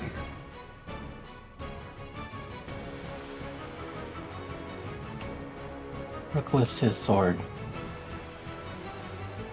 If you think I'm not taking this seriously, you're completely wrong.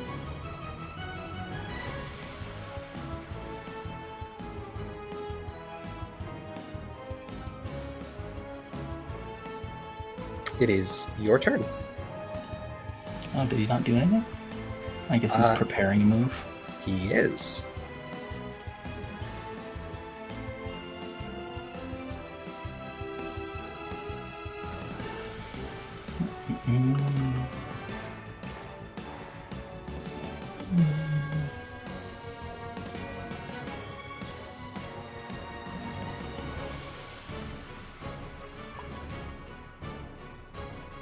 I'm going to strike with my sword.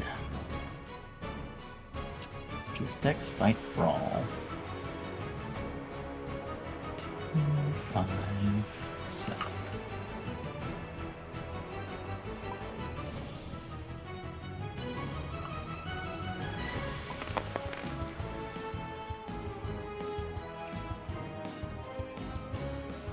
That will hit.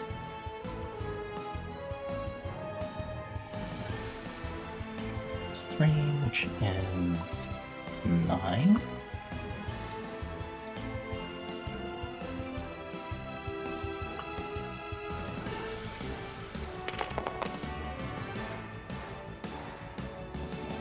Good grief. The dice don't want this fight to happen.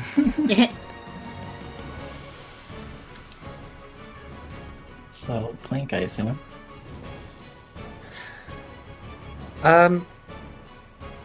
So, we're not gonna roll Plink for a very important reason, as you swing your sword and it impacts upon this water and ice shield that they seem to have erected around themselves. However, you do notice that this seems to have weakened the shield a fair bit, and shattered a number of the ice chunks.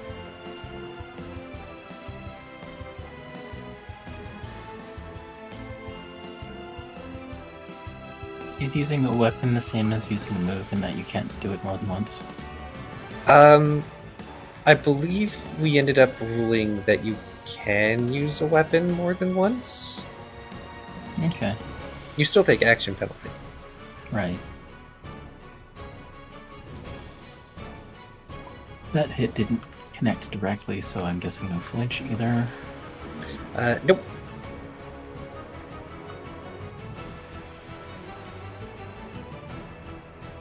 Also, right, in sword mode, his accuracy against you is reduced. Yep. It acts as a semi-shield.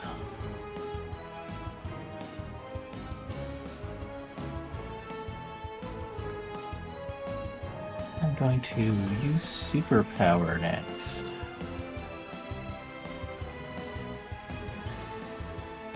Takes fight brawl -2. 2, 5, 7, 8. 6. Oh, this is a little risky. You're stacking the debuffs now. A little bit. Oh. Oh, that missed. You sure you don't want to will that? Yeah, I can Just- roll one. Just so you don't suffer the debuff for no reason? Yeah.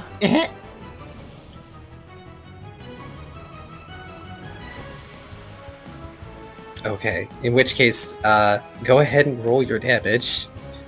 The strength plus 5. So it's 11 again. And your coat affects it, I guess. Let's see. Does it? I don't think so. Because it's a No. fighting type move. Yeah. Okay. Fear, you're backseated a little bit, and I'm not gonna keep talking for you.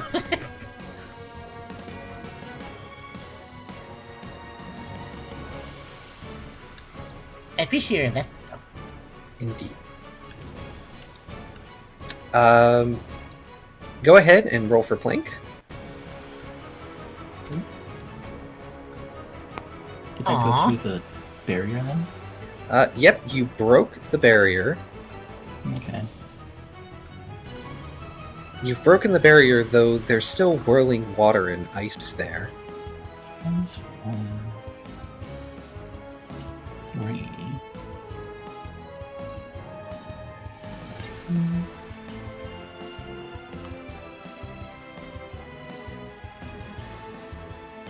Okay, so I don't have enough accuracy for that.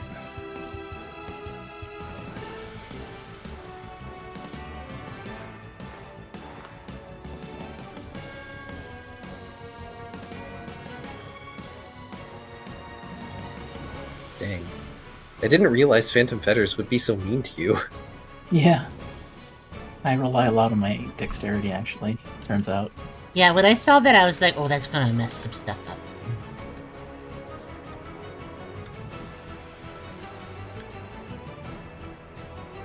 Right, that's 5. 6, 7, minus 1, 5, so it's 2. Alright, well, I'll Ice Fang.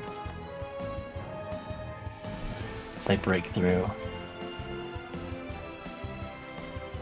Alright. Go ahead and roll your damage. I really want the dice to cooperate here. 5, 6, 7. I moved your down defense pip a little to the left so you can make it clear that it's only the defense. Right, yeah, thank you. Excellent.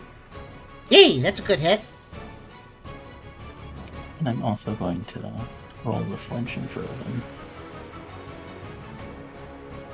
Flinch. Nope. Frozen. No. Oh, yes. The other one did. Oh, Yeah, wow. yeah, that's a Frozen.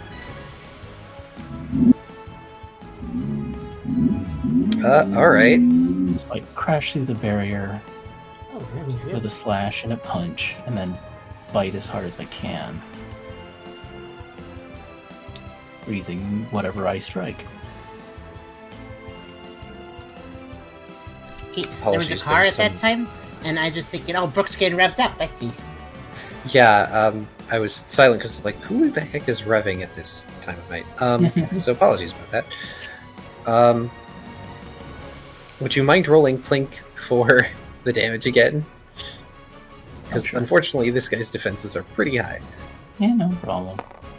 That's a six. That's more like it. Finally. First blood. Amazing.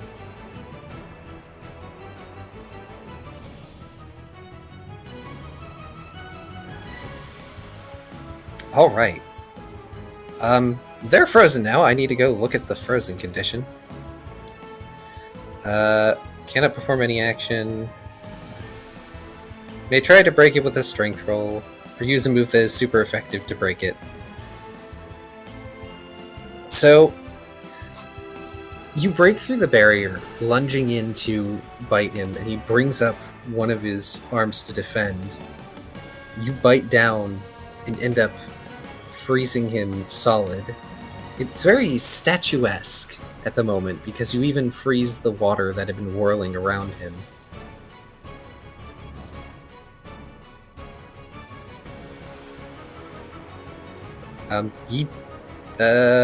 Is that your turn? Yeah. I've got no more X, basically. No more actions. Alright. Where's your strength, good sir? The dice are playing super well with you. But that was a good end of turn. Well, Okay, I have water here. Well, he got 3, unfortunately.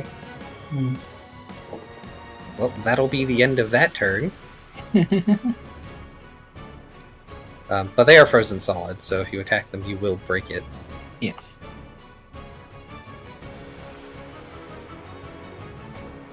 In the waters surrounding the arena, you can see the shadow of Leviathan passing by as it circles. Buying time.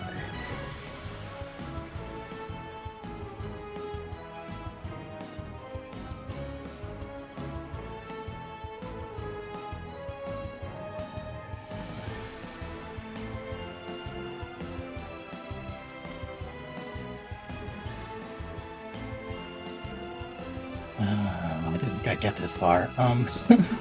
I had an idea earlier, and I haven't thought it through yet.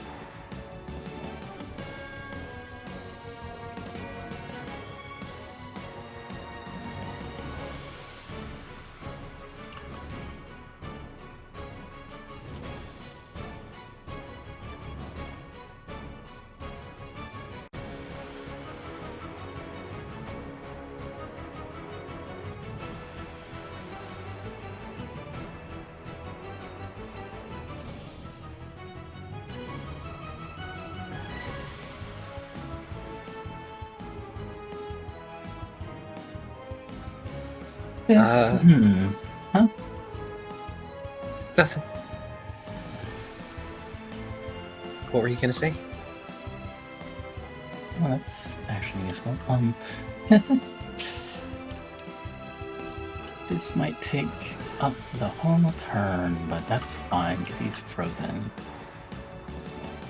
I'm going to start with a leader's bravado. Alrighty. Tough contest. Intimidate, sure. 6, 7, 9.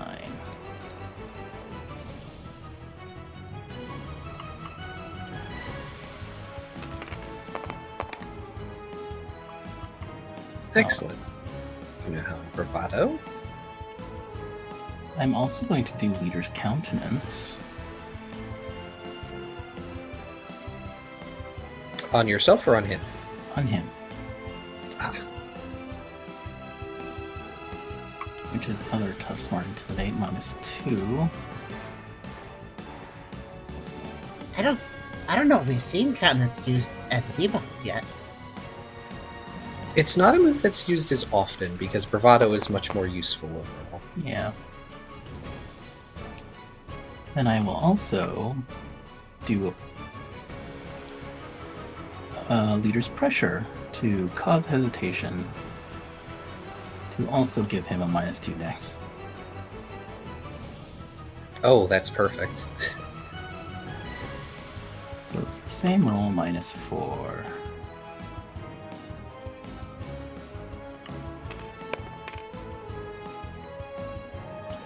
All right. Wow. Yeah, you did get wrapped up.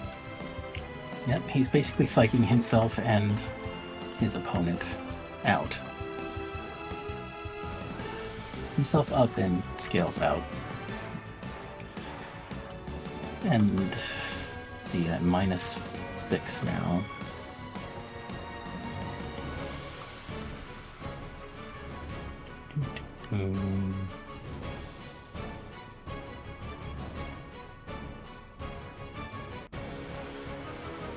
This is like that special round you get playing a JRPG where you manage to pull off paralysis or something on the boss, and it's like, I can breathe. Yeah. Pulling off all 3 leader moves makes me think of like an RPG where if you mix moves together, you can get like a combo move going. Like that's a combo move right there. Like Commander's Orders or something. We used all of them. Tough context. Intimidate. So I'll also leer at him to lower his defense.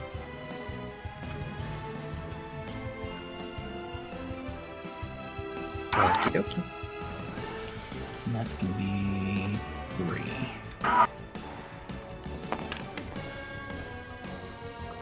Nice. Nice. 2, 4, 5.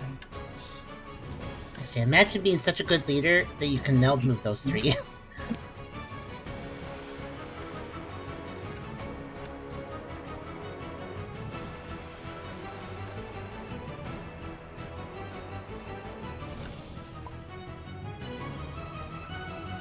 That's okay, they're just hype. Oh.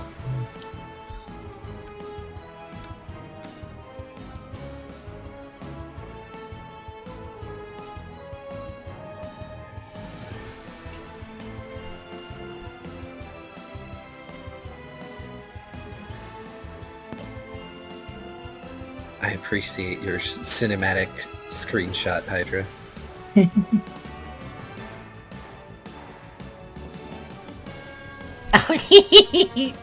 No, they're just getting excited because you're having a good round.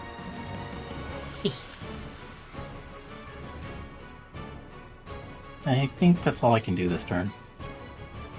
All right. Let's see if he can break out.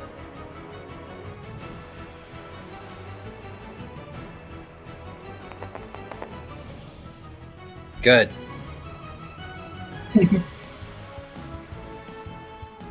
Is he still stuck?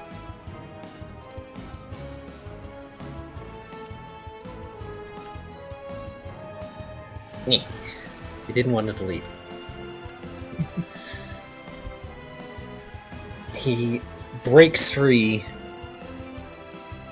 with a guttural, crocodilian growl. You were always good at leveling and playing for you. But now, see the strength I've gained in your absence. And he opens his jaws, taking in the gathered energy around him from the ice and water. is going to blast you. Preferably without failing.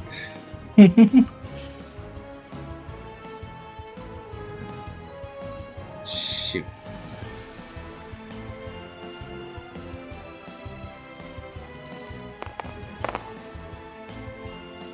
I said preferably without failing.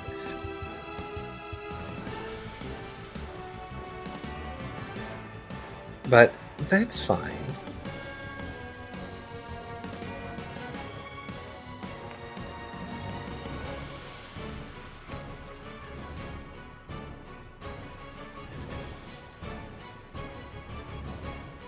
Because his and Leviathan's eyes glow. The same crimson hue, briefly. That is now a 6 success you must surpass if you want to dodge. Oh boy.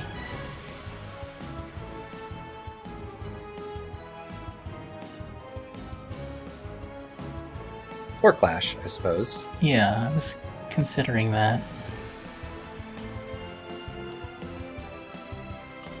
More for plot reasons than because I can't dodge it. Because my thought is that Brooke has closed the gap and is like standing point blank at this point. So it would make some more sense to clash it than try and dodge.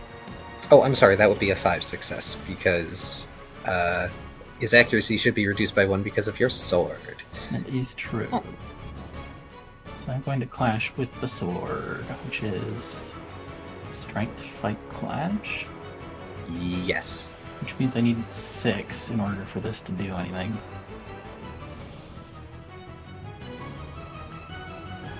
So that's 2, 3, 4, 5, 6, 7, 8, 9, 10. 60% chance. Are you Okay. using your bravado? Sure, I'll do that. 2 more. Okay. Hey! Excellent! Well, Diamond Shard is going to flip. Yeah. It shatters as he parts the beam.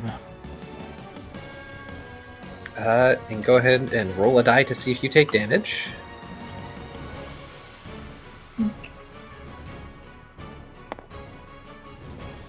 You do not! That was badass. As you bring your sword vertical, parting this beam of brine and frost.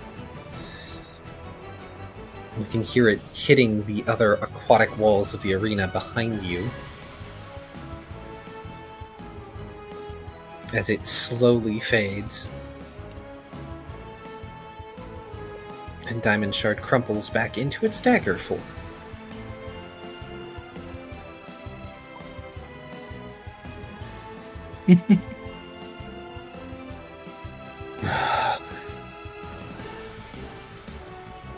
Impressive.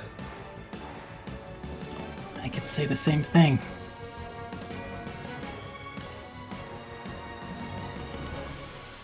Alright, let's see. That. And this 5 should be.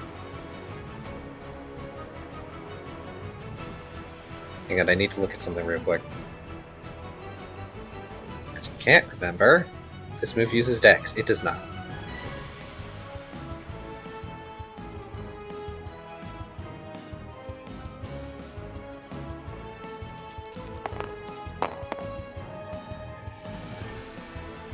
And he's going to use Dragon Dance.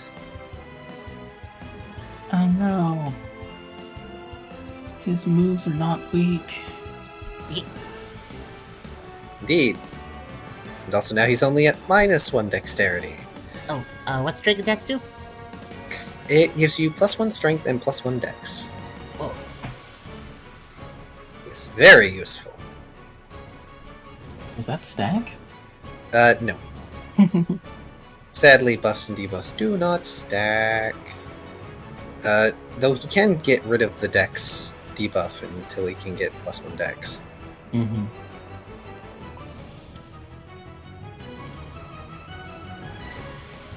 But he does a flourish, trying to keep you back. Well, if you get a breather, why not me? He is going to use -6, -7, 6 dice, and he's going to use dive.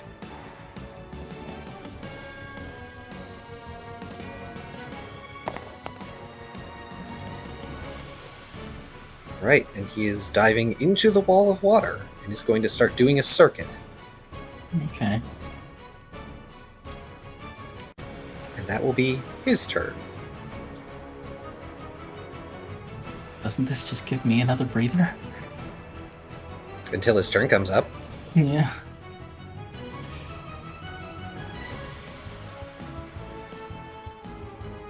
In which case, I will take the time to ice gun my sword back. Actually, I will make a stipulation. You can try to aim for him, because this will not function like a standard dive. Okay. However, it will be hard to hit him. Right. Sadly, I only have water and ice moves, which seems to put me at a disadvantage here.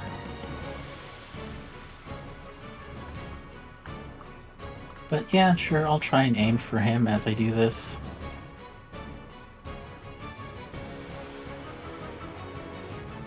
Two, 3, 5, 8. I need to memorize that.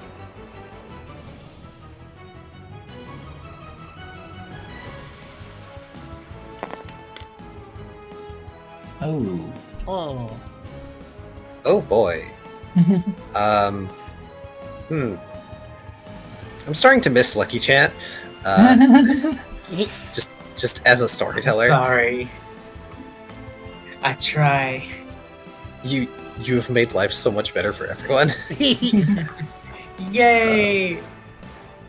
Also, did you take into account leader's countenance before? Yes. Okay. Just making sure that that's been exhausted. Yep. I made sure to use that.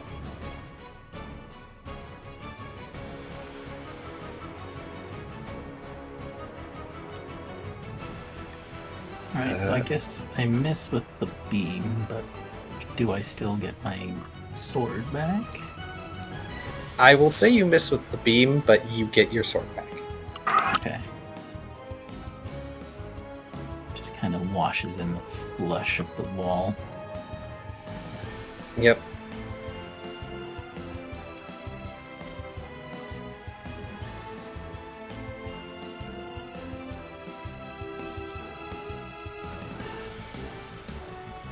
I think we're just gonna repeat that breather then, because we got nothing else to do. So bravado again. Excellent. 10.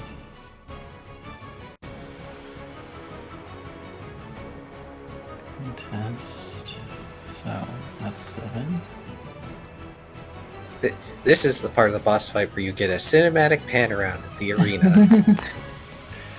Alright, that meets it, so it's good enough. Yep. We're gonna do countenance again.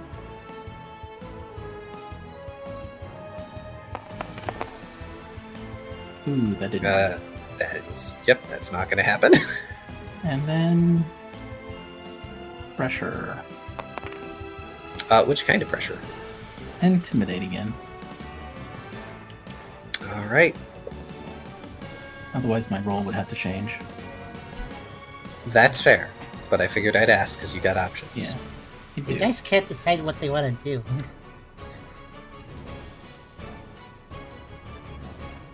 You do, so... Oh. Huh. He has 0 in evade normally. Oh. Normally. Hang on, I need to check his action penalty. Oh,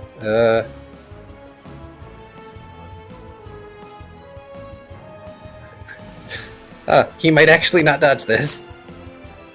No! It's back to Tries being to- -2 dex. Tries to avoid my glare. You can see through the water that he, like, looks away and does the whole face. Brooke just rests his sword on his shoulder as he waits for the next turn. That's it. Alright. Can you dodge a 3 accuracy dive? Most likely, yeah. Oh, is that at the end of my turn? No, that's when his starts. Okay, so yeah, I've got all my evasion back then. Yes.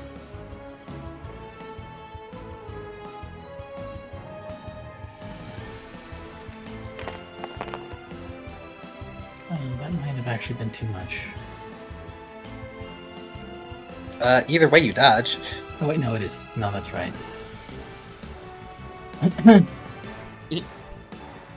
I do the Dark Souls roll. You roll to the side as he plunges out of the water, swords first and jaws open.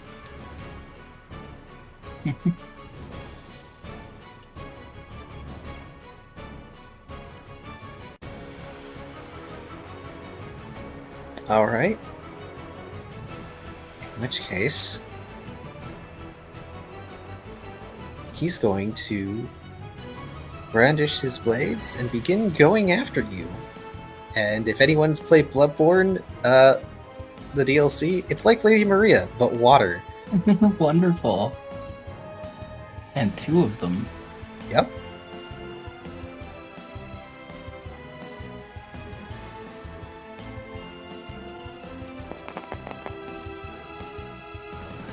Take away 2 of the successes. Okay.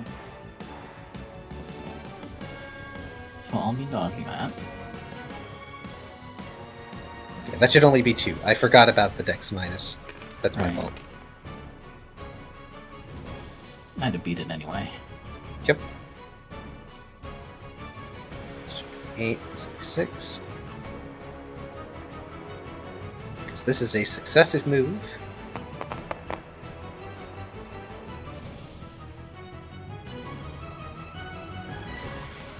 As he swings again.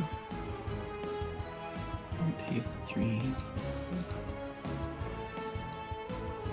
Oh wait, no, it would only be 5. I wouldn't made it anyway. So I might be taking this one on the chin. Are you weak to either dragon or fighting type? I am not. Okay.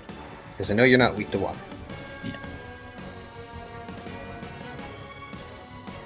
It's Chance just water and ice. Chance die. Goes off. You now have defense -2. Oh no. Uh-oh. I'm already at defense -1. Wait, do those stack or not? No, it takes the highest. That's Yeah, what I it takes thought. time. That's good at least.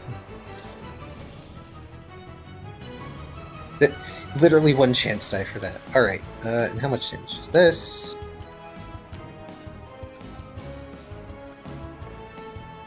Also, we need to remember, 1s don't count for damage. Mm-hmm. So that is 4 physical. Yeah. Okay, so that's 1 guaranteed hit. He manages to get a cut on you with the watery extension to one of his swipes.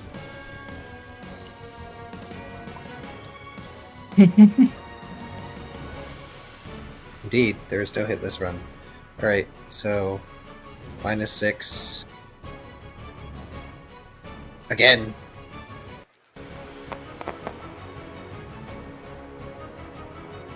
I think I only have 3 left.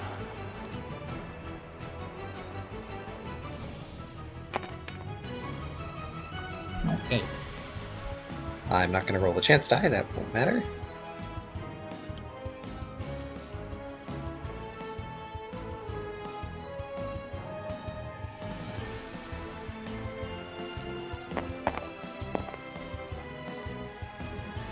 He realizing I need to roll 2 more dice. So is that a 5? Yep, that is a 5 physical. So that's 2 more damage. Yep, and he has 1 more die left in him. That's a 6. I'm going to clash with my sword.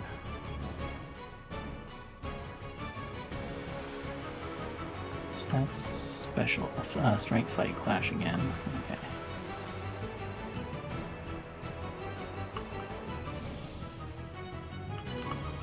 And this doesn't have action penalty, right? Because From your... How many times have you evaded? 4. So it's at -8. Okay, so that...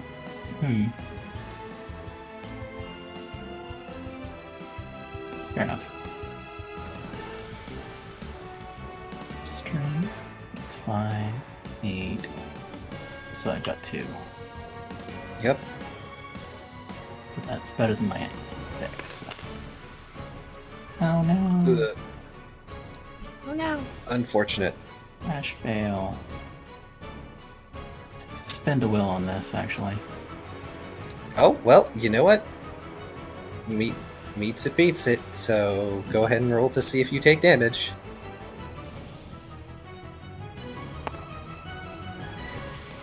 You do not! The dice are being kind to you in that regard. You bring your blade up to block his, and it sends him reeling back as there's a sound of shattering glass, your sword breaking back down into its dagger form. And he brings up both of his blades to defend against the shards that nick his skin. Seeming a bit breathless after the attack.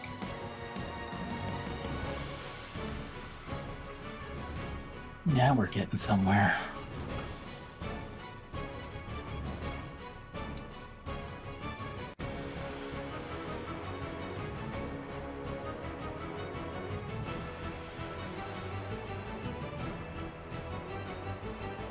Oh, I didn't even do the special thing with this.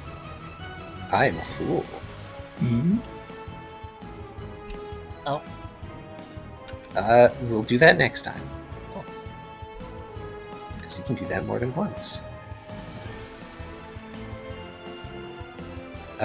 Is Brooke going to do anything with his turn?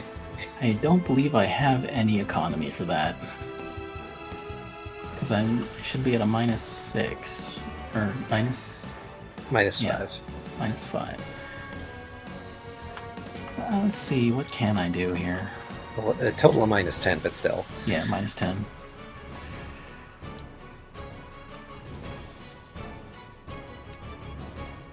That's a dex. These are all dex, okay. Dex 5 channels, 5. I have 1 die for that. Actually, no, that's -3 accuracy, so I can't even do that one. You can always chance die. It's true. There's really no reason not to. And it will swap my sword back. You know what, I will do Ice Gunning again and just chance die it.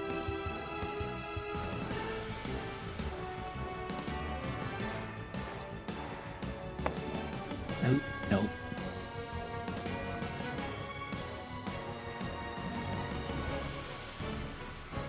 Unfortunate. But you can swap it back. Yeah. Oh wait, no, it's already swapped. Keep forgetting the dagger is high crit. It is, yeah. It's like... It's the offensive side of it. The other one is the defensive one.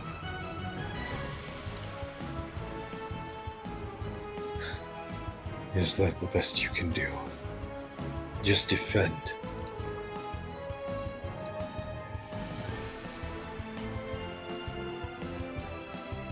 You know what they say, the best offense. You wouldn't be saying that if you lived the life I have.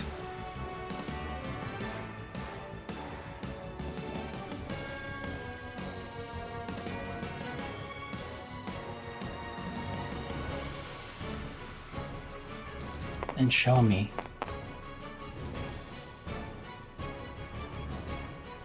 And he is blasting you with a jet of brine water. I will try to dodge this.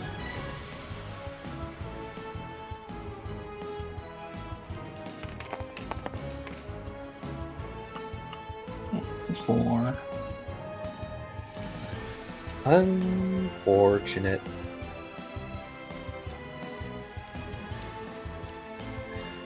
Do I still have my bravado? I do. We'll do 2 more. Oh, yeah, you can use your bravado.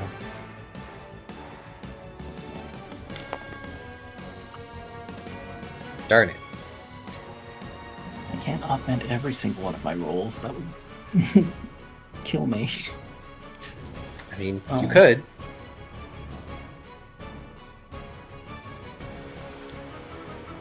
I will take it for now. Okay. And you're not at half HP, so Brine doesn't get the damage boost.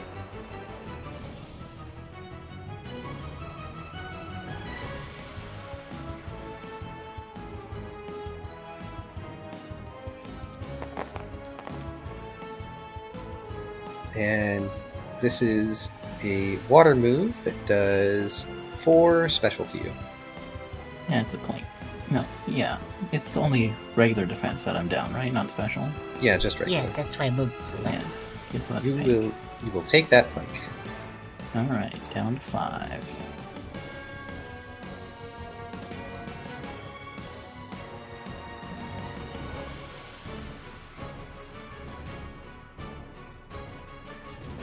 Let's see.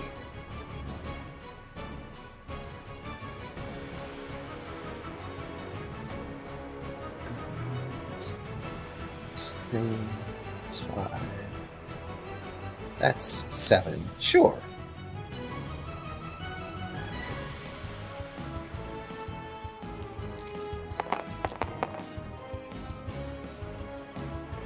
And he's going to inhale and then exhale out a cloud of frost that creeps along the arena floor at you.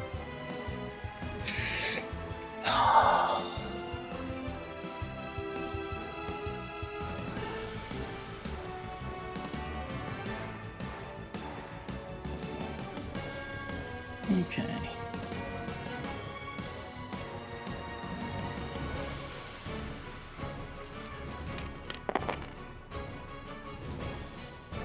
You dodge. Excellent.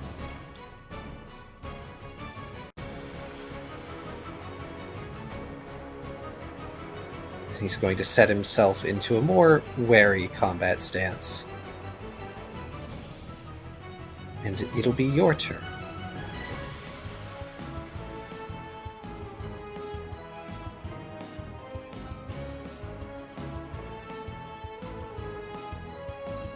So here's a question.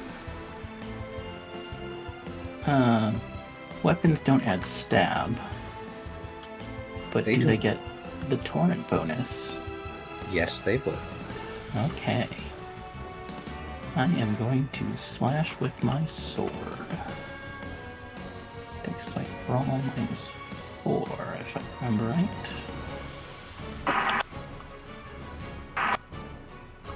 Yes. Oof. Action economy. Regular What? session. What's our rules for Torin again? Because I know we changed that. Every hit It's point just missing damage, yeah. is extra damage. Also, oof. Oof. Ah. I think I will that one. Just so it's at least 1. 1, alright. Alright. Let's see. So that's strength, fight, clash, is it?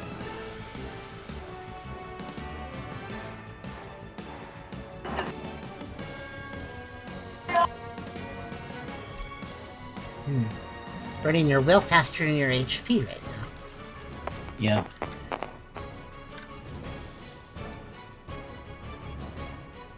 And- That's 3. they are going to clash.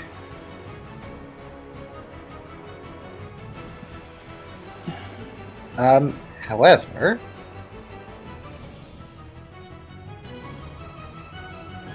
since he's succeeding, he gets to riposte.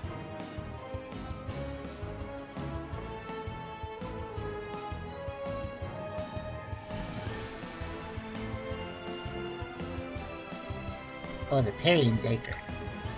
Yeah, makes sense.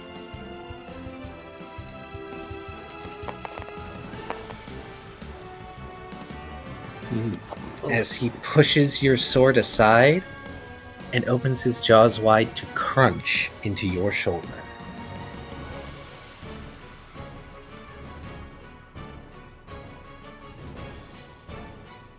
Let's see. I only have 4 dice, so I cannot... I don't think I can do anything about this. Alrighty. There's crunch again. Dark Souls parry sound rings out. Oh no, it wasn't yours. That's not good. Yep.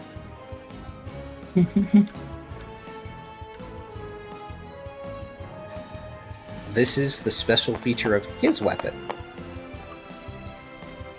Ouch. Being ouchy. That is 6 physical dark damage.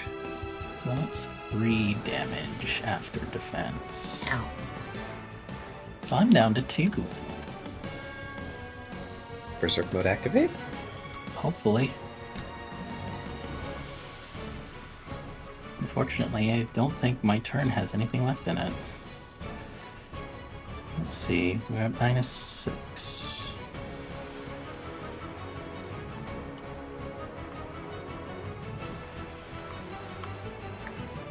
I will say that he's going to... Oh wait, Hex Body. Yeah, that is true. Hex Body, 2 chance disable.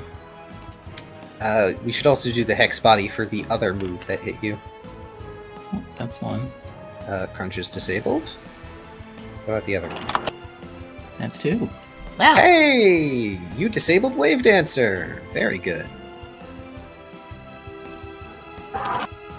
Alright, well, instead of just tossing you away, he's going to reel back, and you see these sort of eldritch etchings ripple across his hide and the black coat that he's wearing, flickering briefly. What did you do?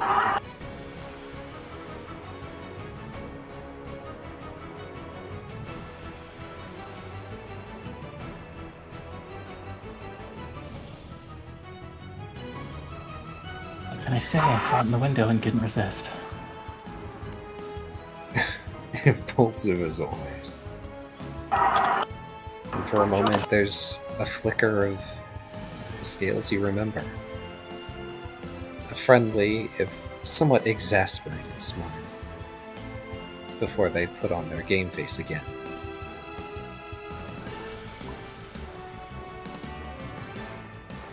What did you do? Impulse buy! Yeah, pretty much. I think that little flash kind of...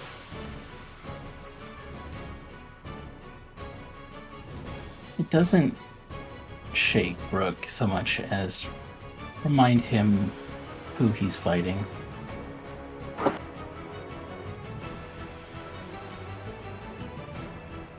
And he steals his resolve again. Restore 2 will. Hmm.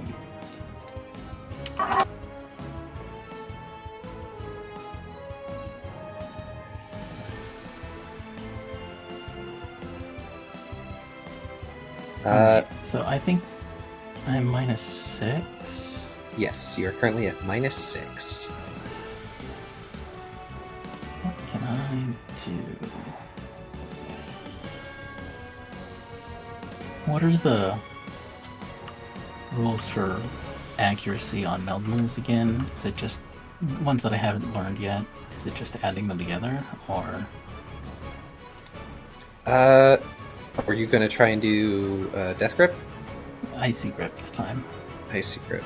In which case, Sorry, so that's at a -4 accuracy, I believe. Yeah. But it would be Dex Fight Brawl because it's physical. Okay, 2, 5, 7. That would be 1 die. Oh, and Death and Icy Grip are being learned with the same ticks. I just noticed that. They're kind of the same concept, just a different bite, so I don't know. That seems fair.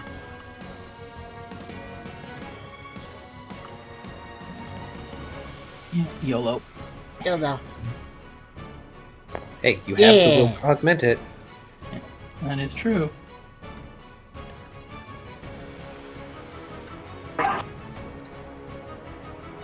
Oh shoot. He's at -8 for evasion. Can he evade? Show me your stats.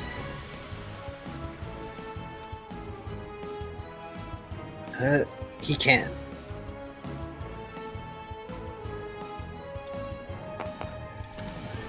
He cannot! Oh! Alright. In which case, I believe this is...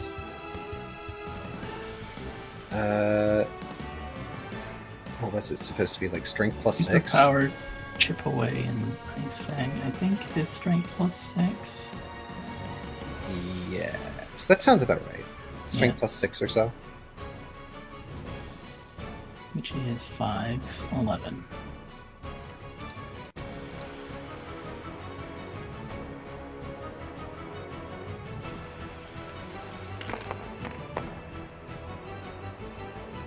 Looks like 6 damage.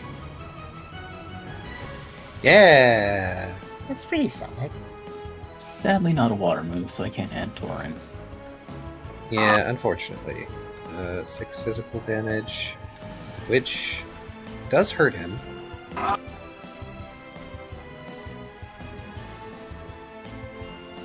Not for much, but you are able to hurt him. I forget if there was anything else added to the roll. It was a defense down, I think. What was chip away? Just ignore defense. Yeah. Oh, wait. Okay. Me briefly thinking, oh wait, it ignores defense wholesale. That's an entirely different beast.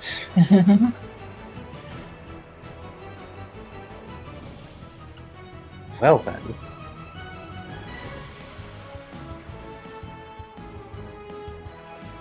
Is there anything else Brooke wants to do?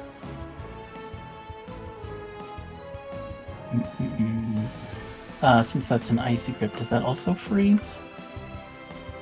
Oh, yeah. Go ahead and do the frozen chance. 1? We'll say it's 2 for now. Okay. Because we haven't officialized it. Right. Nope, not quite. Nope. Unfortunate. I really need to use the bathroom. I will be right back. Okay. Okay. Good time, because I actually had a question. So Yes. I just realized Triple E just says modifiers. Is it supposed to mean just buffs, or does it also apply to debuffs? I've been having it just apply to buffs. That makes more because sense. As far as I understand, the way those moves work in the games, they don't take into account modifiers at all. Oh. But also the way it's worded as a description says looking for an opening, well... Yeah, it's one of those where I could be wrong as well. It could just be that moves like that check, oh, is there a buff stage on any of these stats? And if there is, ignore it. Let's see. Okay, I went to Bob Pitt because I was curious. Inflicts damage ignoring any changes to target's defense evasion stat changes, positive and negative, apparently. Does not ignore changes that do not use stat changes such as Reflect, abilities such as Sandfill, or items such as Evilite. Huh, interesting. Does not ignore changes to user's attack or accuracy. Okay, fair enough. Well, I'm gonna keep running it as though it ignores positive and not negative, because that's in the favor of people. Yeah. And Lord knows we know it, knows we need it, and yeah, I want Brooke to hit super hard. Brooke needs to hit super hard, super soon. Well, I'm also noticing he's at the bottom of the round, and in a one-on-one duel, I'd say being at the bottom of the round puts you on the back foot more often. It sure does, but Brooke has the ability to lay on some serious debuff. Yeah. Also, welcome back, Karserus. I'm glad Brazilian Internet Hello. decided to work again. Hello. I return. Welcome back.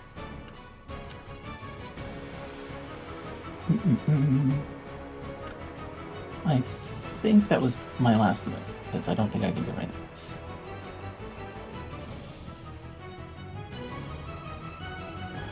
Okay, top of the round. Oh, wait. Huh? I'm at 4 penalty, right? Yes, so a total of -8. I can water gun. You can water gun, do it! 2. 1. You can water gun. He does not have the capacity to dodge. Point blank water gun with torrent. Let's see. Special. That is 4 plus 2 is 6 plus torrent. That is 13 plus brooch. That is 15. All right. Plus stab 16. And I think that's all. 16 damage. Do it.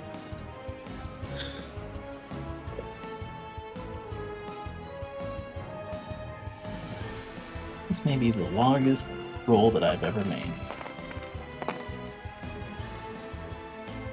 Woo. That is Oh, 9 special 9, damage. Oh. Which, I mean, it's 8 because he's water type, but still. Yeah.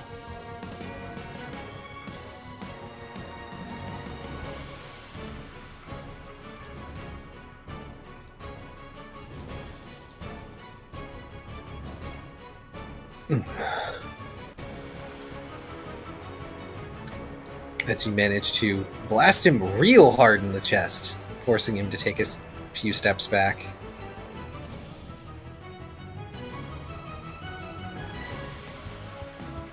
I don't remember.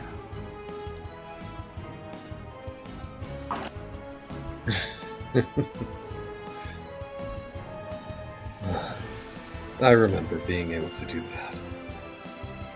I'm glad you actually picked up on that. But I'm still the same way. And they give you a toothy grin.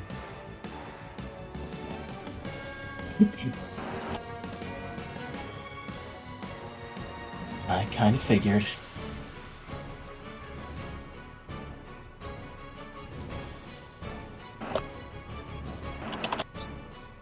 Yeah. Brooke will kind of brace himself behind his sword. Oh man, you've disabled Crunch and Wave Dancer, dang it. Can't do the fancy repeatable move. That's good, because I would die. Well, fine.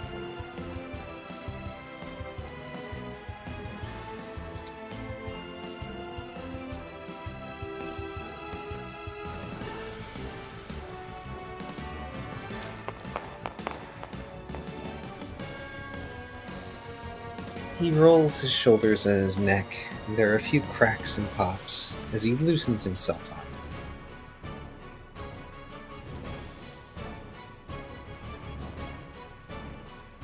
Thanks for the bath. I guess it's time I return the favor. He's just used agility.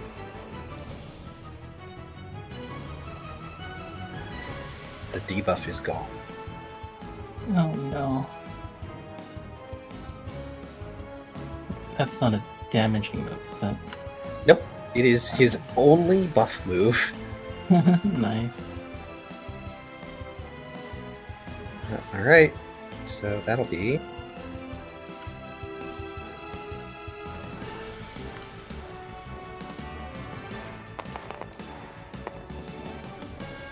He is gonna slide up and kick you.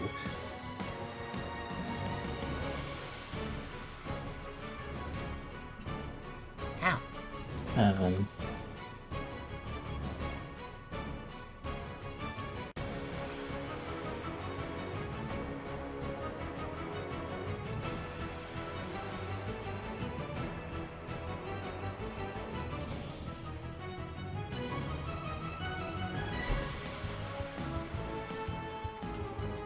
That's basically equal.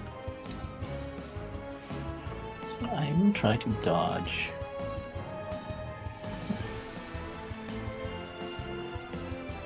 Let's see. Oh, 4. Do you want to spend the will for it? That's 3 will. It's a physical attack, so I think I should. and it's a crit too, right? That does look like a crit. Yeah. Yeah, it would be actually. I would definitely be better off dodging this. I augment my dodge. As he slides up and attempts to lift his leg and kick you in the head, you manage to duck down into the side. That would have probably sent you flying into the arena wall.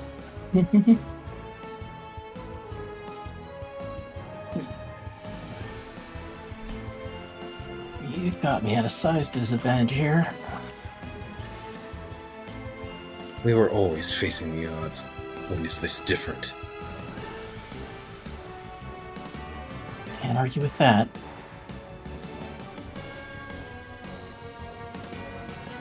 And he's gonna attack with his weapon.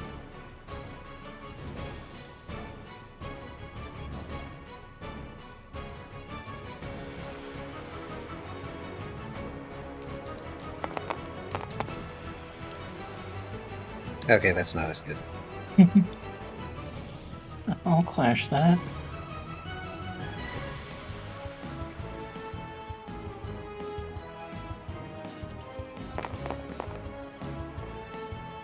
Ooh, barely. Ooh. Roll that point. Jeez. No clash blink whatsoever. Swap my sword. Dark Souls parry sound again. You know that's getting real annoying.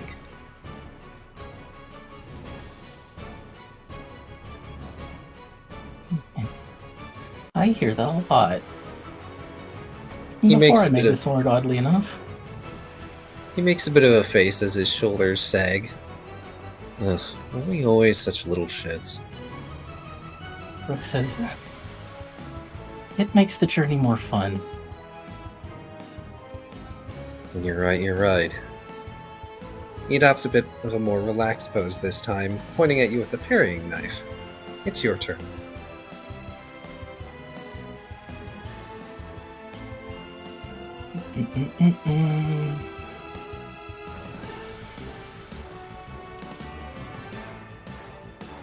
Brooke's going to bravado himself.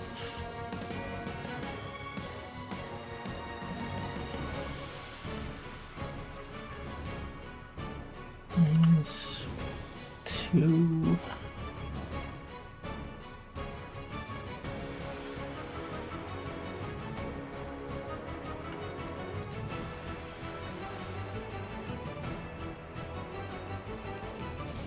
Also, Christophs is right. I'm dumb. I forgot about Dragon Dance.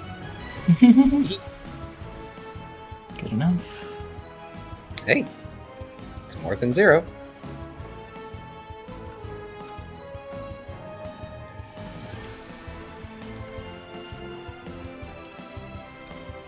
Food for thought. You strike somebody in the middle of a mirror trial. What happens? Beerus brought the idea, but I'm just thinking about it now. They'd probably see me standing in front of a mirror. That's what I'm thinking too. As far as I can recall, Ryda can't see into the mirrors. Yeah. Yeah.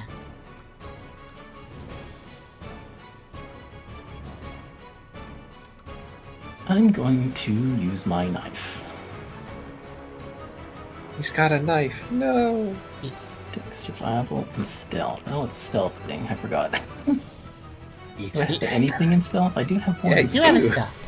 I think you put a point in stealth specifically for that. Yeah, probably. You should consider I wish putting I more had- green points in later. Yeah, I wish I had more buffs so I could get rid of this dex down. Yeah. Yeah, but usually Ralph reallocates things, or there's Lucky Chant, Yeah. Ryda, or Tucker. Being on my own sucks. It's almost like a leader with no B behind them is a bad idea. Yeah, I agree. Right, dex, survival, stealth, -3, or -4. 2, 5, 6. So that's only 2. Hmm. If I'd be able to dodge this. Oh, you totally do.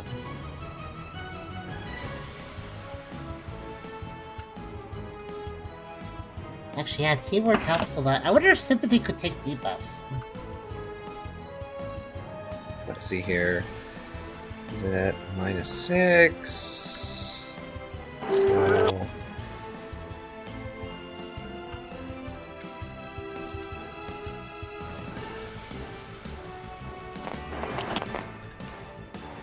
Oh, wow. Holy crap. He Wow. fails the clash.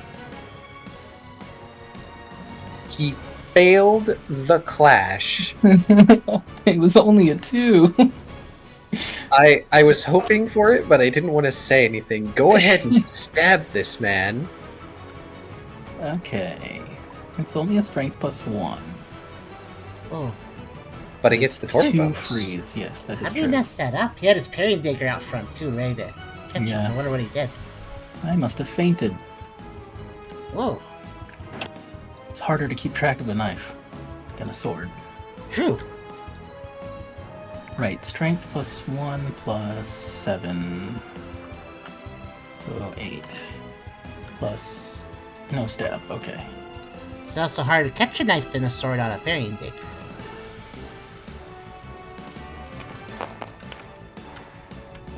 Yeah, it's a 2. 3. 3. Hmm? How did you get only that much out of the damage? It's strength +1. Your Oh, I strength forgot is the fucking strength. 6.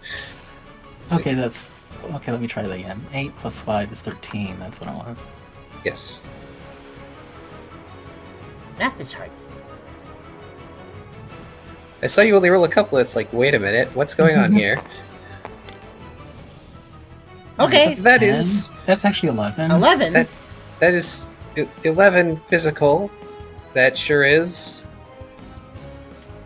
That's almost max damage. I feel like this scene needs narration. Go ahead and roll the frozen. I need to do some calculation. No, No. doesn't need it. He actually feels a little warmer. No. Oh, shoot. Oh! Oh! Uh-oh. Alright. How do you want this to happen? So he probably wants the damage applied. I think I'm going to start... let's see, what did I do? Awesome things. Yeah. Trying to think of what just happened. What was the last move he used that I clashed with? The last move he used that you clashed, he was attacking with his sword. Right. So basically, I parried with my sword, it shattered. I psyched myself up with a bravado. Right, that's what it was. Mhm. And then I come in swinging, and as he moves to parry it, I spin and get him in the neck. Oh. Scale's eyes go wide. Sorry, I interrupted you. Go on. Yeah. As he does, I think he'll kind of balk and let go of his dagger out of shock at what just happened.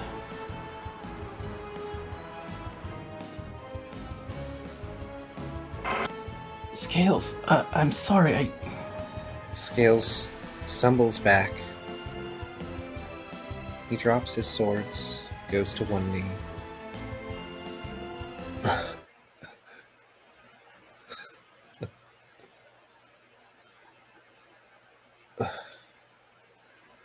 He sighs and falls onto his back, pulling out the dagger.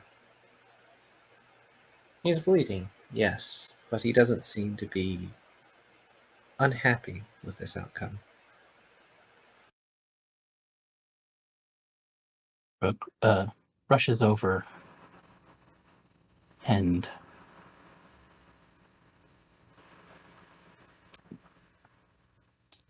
presses his hands against the wound. Says, "Oh God. Okay, this is fine. We'll be fine."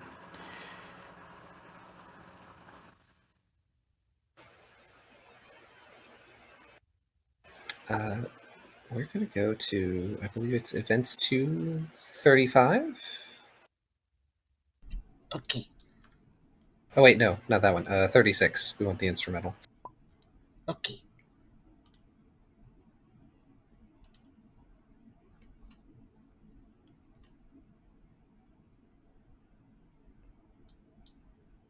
E236 then? Yep, it's the Melody of Balm. Oh, I'm in the wrong tab. There we go. It's okay. They bring up a hand, pressing it on Brooks.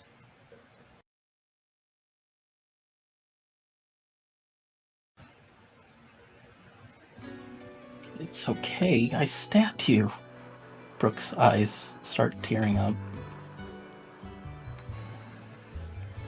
They smile wryly, their own eyes tearing up as well. I forced you into it, didn't I? Shakes his head.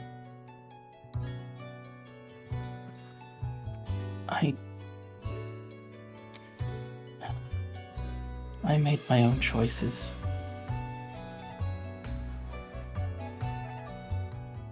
We do, but sometimes we have to make choices we don't like because others force us into it. What else are you going to do? But defend the ones you love. What else was I supposed to do? But everything in my power to see you again. Scales. Brooke will scoop him up into a hug. Their face twists into sorrow as they begin to weep, holding you tight.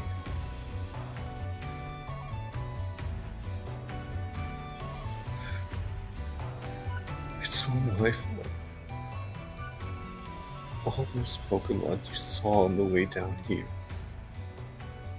It's my fault. I don't care, Scales.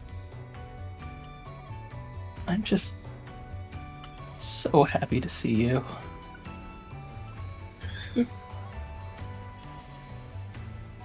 How could you do that? How could you leave me there? Because I couldn't bear the thought of living without you. So, I guess I forced that on you instead. I'm so sorry.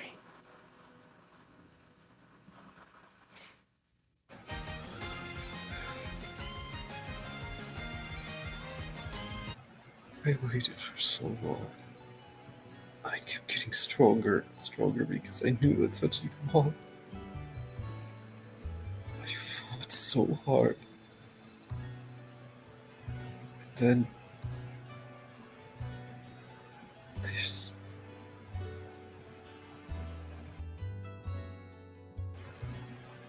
I'm so sorry, Brooke. I wish I could have just given this to you. I didn't want to fight. I didn't want you to bear my heartache. You silly Totodile, Brooke will say, wiping his tears.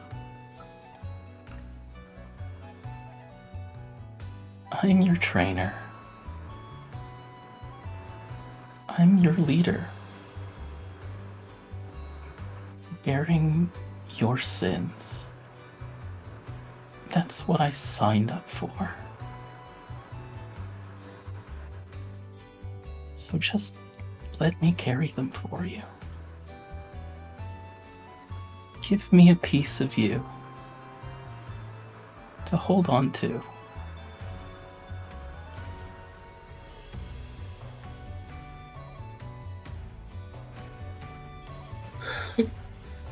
I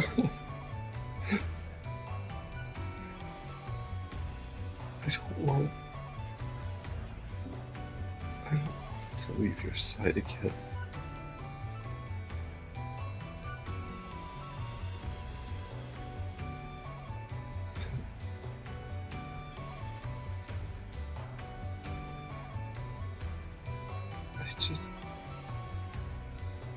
I'm so sorry, Brooke.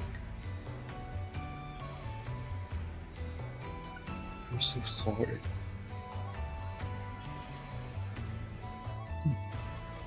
Scales clings to Brooke tightly, crying into your shoulder. The bleeding won't stop. But it doesn't even really matter, does it? He knows he's been dead for centuries.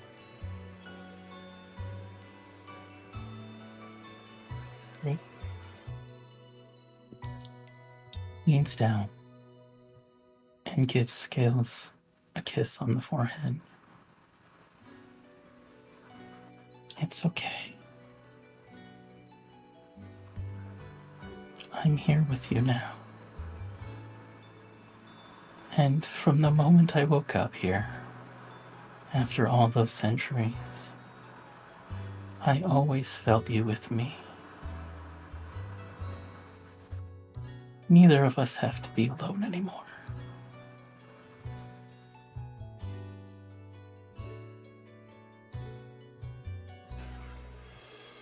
They blink back, but tears continue to come as they look up at you.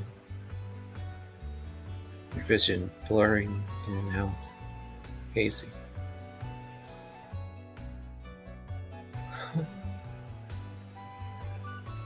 It's just like that day. You thief. How could you steal my heart again? After breaking it so long ago. He smiles.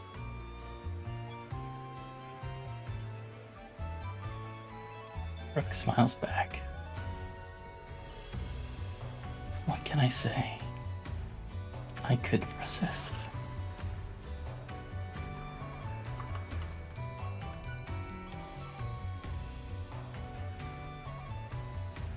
Every moment has been worth it.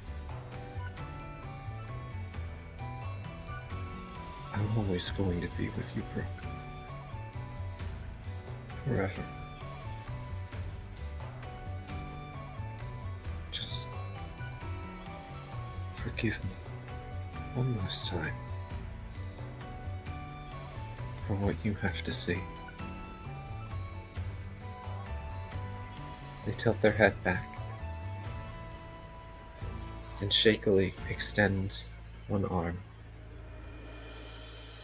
This close, you notice now there is a scar on their chest where their heart should be. The waters around you twist and turn. The sky above unclouds to sunlight, making them crystal clear. And in the waters you can see so many Pokemon, seemingly in slumber within their bubble prisons. Memories begin to play across the water's surface. After you died, it seems that the butler did something to Scales.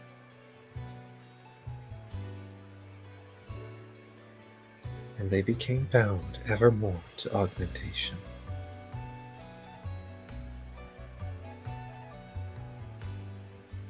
And both Concept and Bearer made a pact, a promise, a vow that Scales would see you once again, no matter how long it took. And so they lived. For years, Scales lived. They fought every second they could against the Dark Star. They grew and evolved and defended everyone they could until they fell. But that would not be the end. They would silently watch and wait with each host of augmentation, again and again and again, forced to watch as they fell to their own ability, forced to stay silent as part of the compact, until you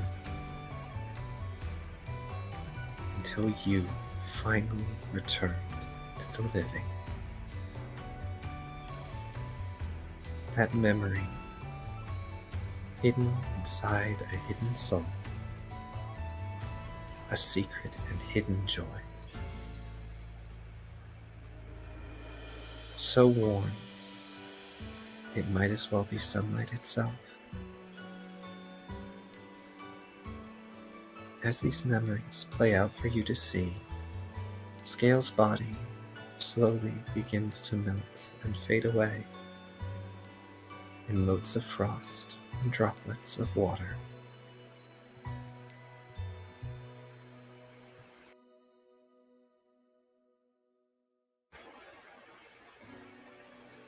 I love you, Brooke. You'll always be my trainer.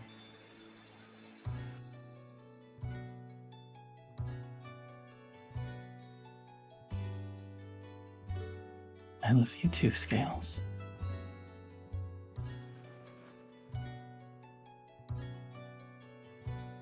And I won't ever stop.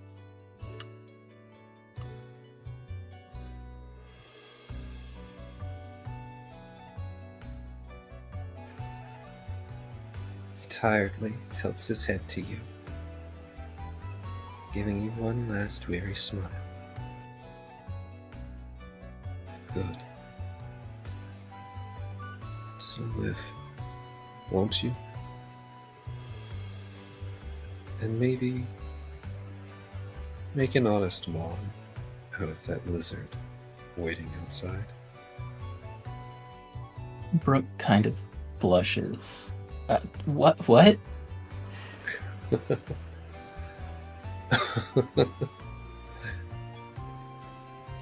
Look,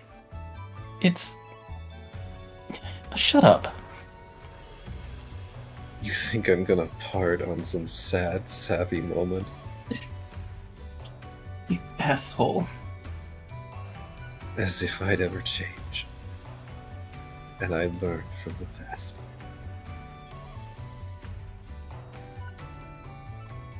You sure did. I'm so proud of what you've done. Look at you. That was really hard.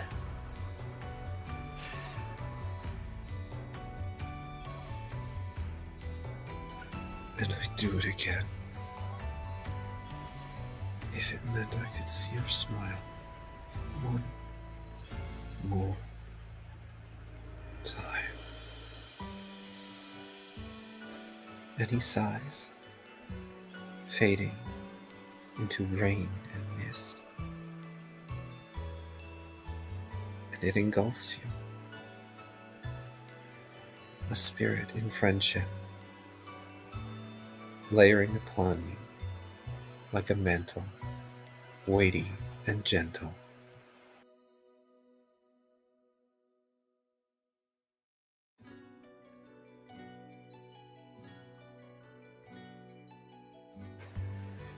And I'm going to give everybody a minute to process while I go start dinner.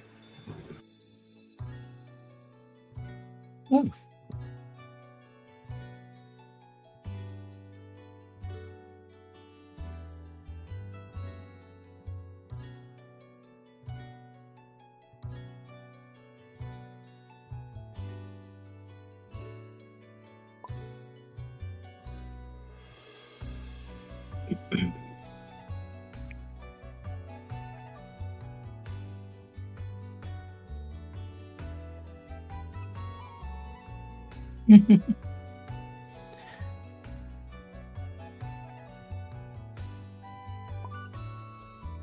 Well, that was an unexpected twist.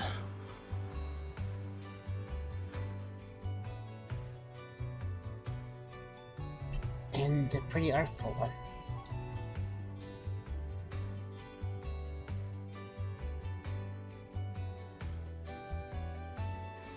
How is everybody feeling? I'm doing great. That was amazing. It's a good session.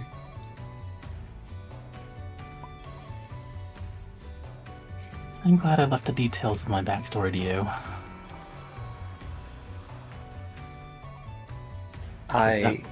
That was completely unexpected. I could not have constructed it without the things that you gave me.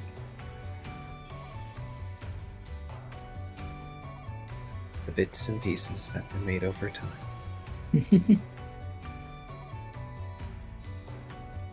And there's still a bunch of it that I don't know it yet. That's kind of fun.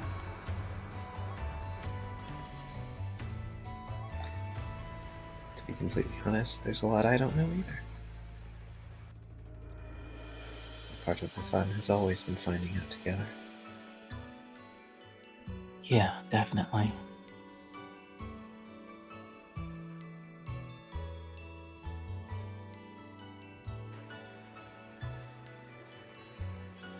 Outside the mirror, it's been a week since Brooke departed. And that distant storm had passed over Savantown in the meantime. A torrential downpour, one that lasted for several days, in fact. But now, it's finally passed. It's bright and sunny again, and the whole of Savantown is grateful that it came. Nourishing rains, that the town can flourish, a rare and prosperous omen to them.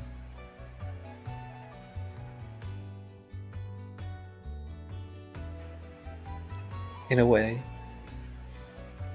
those at town can feel as though there is a weight that has been lifted somewhere in this world.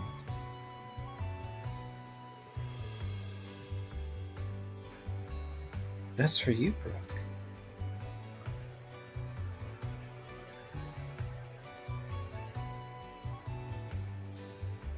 when you finally awaken outside the mirror,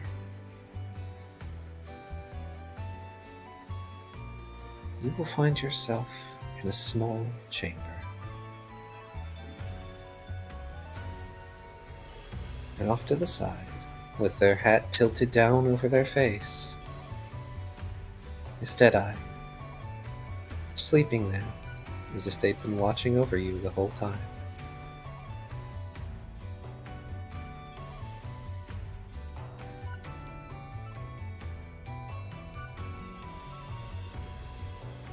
Brooke will stir and try to sit up.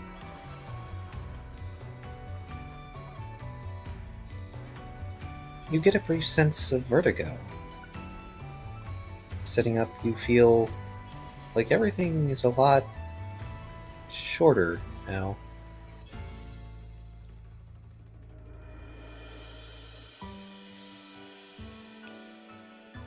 Oh god. Okay.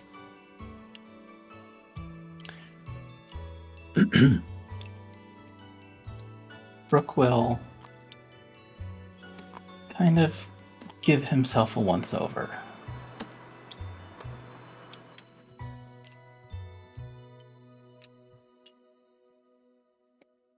And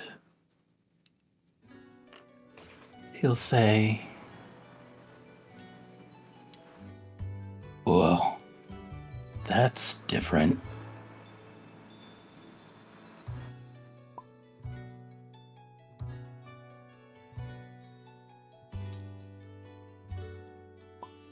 And he'll stand up. You're tall enough that in at least this small side cavern, your head nearly scrapes the ceiling. You can feel your frill occasionally brushing against it.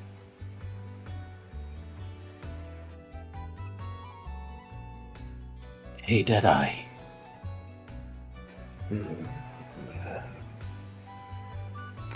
Look, we're fine. We don't need food.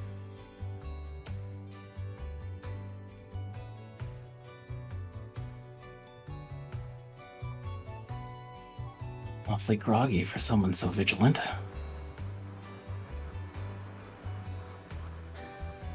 They finally open their one good eye,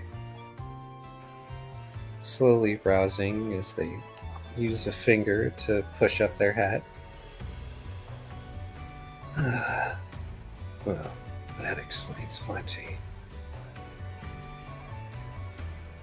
Welcome back to the world of the living. Brooke grins. He kind of spreads his arms out a little bit. Well, how do I look?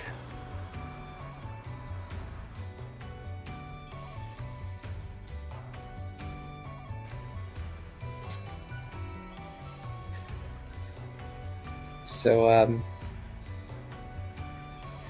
Brooke, you want to give me a cool contest allure roll?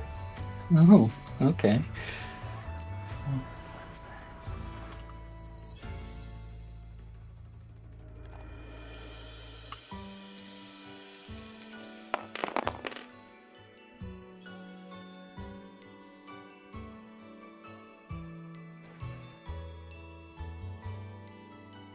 I wasn't expecting that many successes. It's funny because I was considering adding my bravado to that since I still have it. Do it.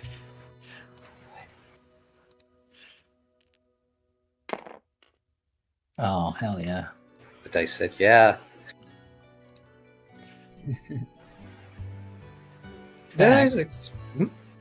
I think this might be a good time to show everyone my drawing of this. Oh, yes. See if I can find it. Will you find that? Pass it along to me and I can image her and get on the table. Yeah.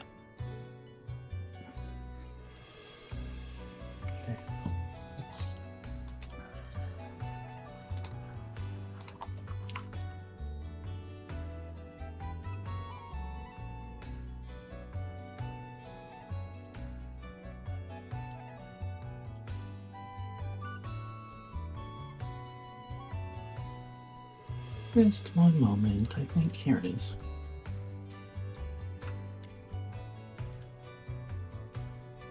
I remember you sending me the draft to me. Yeah, I've got it. I'll send it directly to Tucker here. Okay.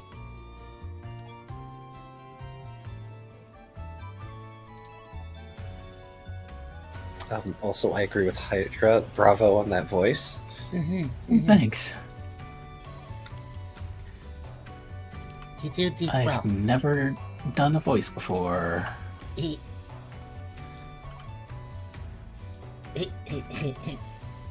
goes 146 into a series without doing a voice. Suppose it. Oh, there it is. Okay, hold on.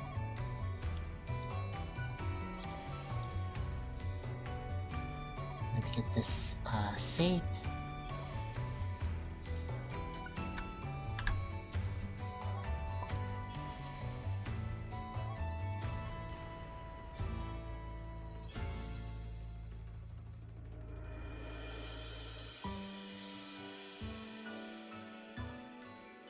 Actually, we can now swap to E2 14, which is Brooke's theme. Yay.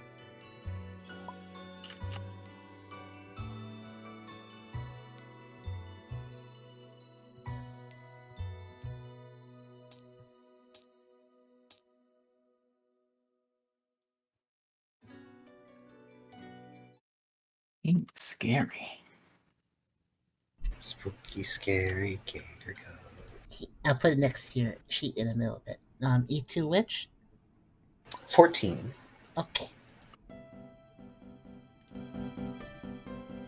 Yeah. Custom music. SolusOwl did this one.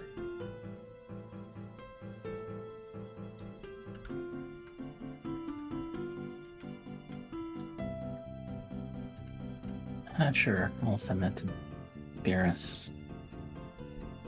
Oh, yeah, I can sit down too.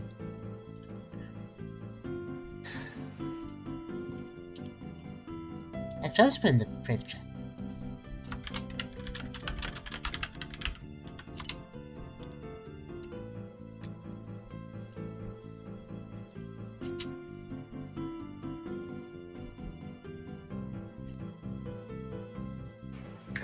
But yeah, Deadeye is looking Brooke up and down with their good eye. Brooke, you don't have the coat on right now. It has been temporarily removed from you.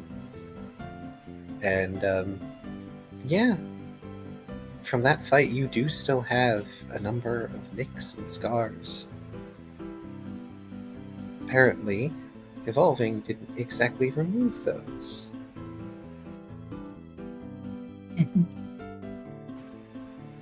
You look strong. Very strong. Appreciable. I take it you found what you needed.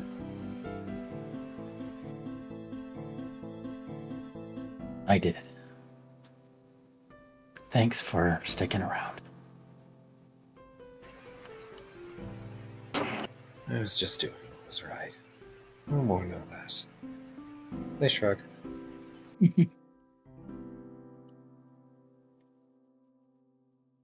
Brooke will look around for his coat. It's folded off to the side.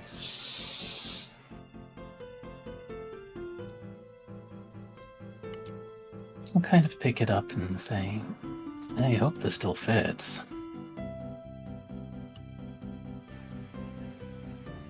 Deadeye folds their arms, shuffling a bit so you have room, because you now also have a thick tail. Yeah. It should. Thing looked like it was damn near perfect on you. Brooke just kind of raised the brow at that. Wow, a genuine compliment. Unexpected, but appreciated. I'm just calling it like I see it. They wave a hand dismissively. I'd certainly be wearing something better if I didn't need this hat to avoid peeling up in the sun like a ripe oranberry.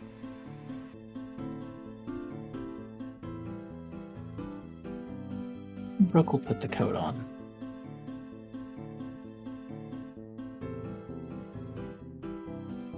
It feels right.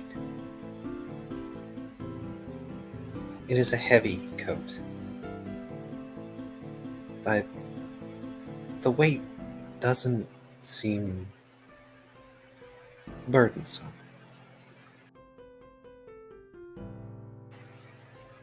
And it feels like there's something more that comes with it.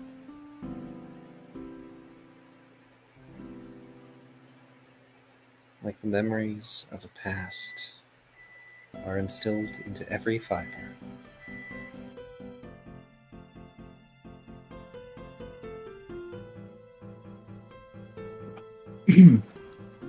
Brooke runs his fingers across the fabric, just feeling them.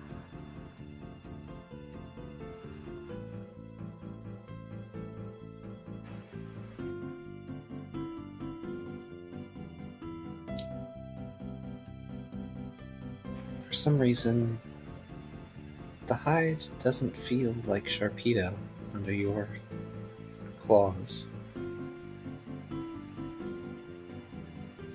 It reminds you of a friend.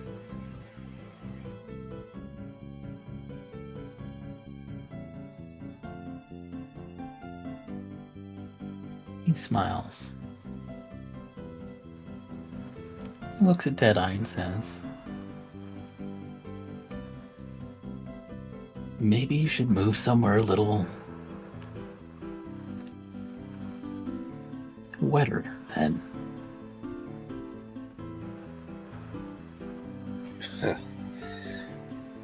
And where would that be?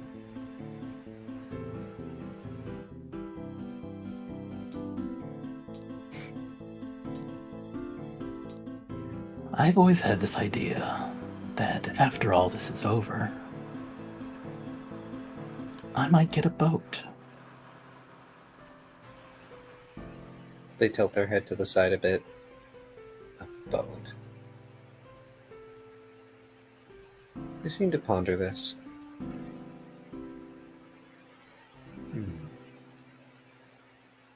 Why not? It's not like I have much attachment to this continent. And no one out there will tell us what to do. As if they could already.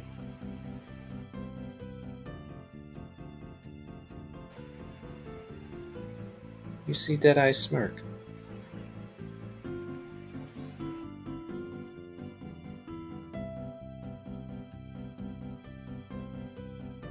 Brooke gives him a bit of a wink, and then heads out back to the main chamber. Deadeye follows you, but in the main chamber, waiting for you, is Kamoa. Similar to last time, he's got a little wrapped up care package ready. But a low table has been set up, and he happens to have tea and some food prepared. Ah, you're awake. Good, good. It seems that you have found your calling.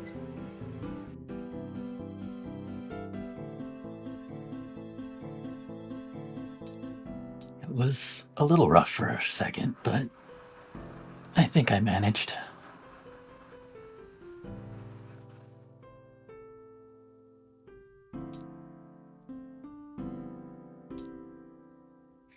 I think as he takes a seat, he'll realize that he hasn't eaten in a week. And his stomach might express the same.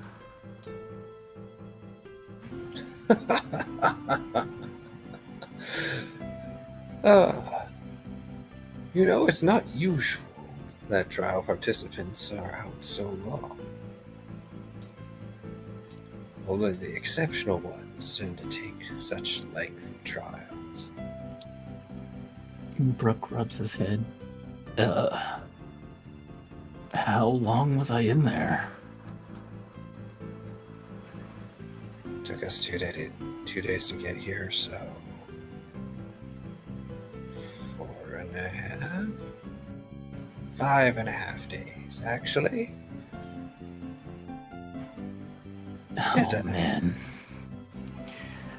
My team must be worried sick.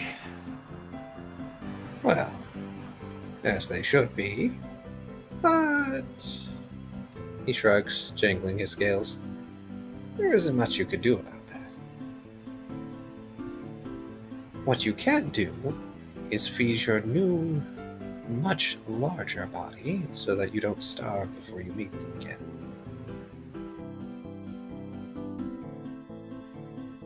Brooke smiles. I guess I can't argue with that. Deadeye, would you mind if you would... Yes. I'm sure you've been eating like kings since I came here. They grumble, giving a dismissive shrug as they head out of the cave. Komodo just smiles to Brooke. Honestly, he's far more a gentleman than he likes to think. While you've been out, he's been helping supply us with extra protein. Helpful for a growing lad like myself.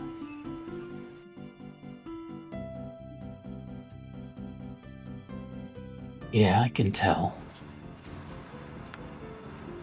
He wants to help.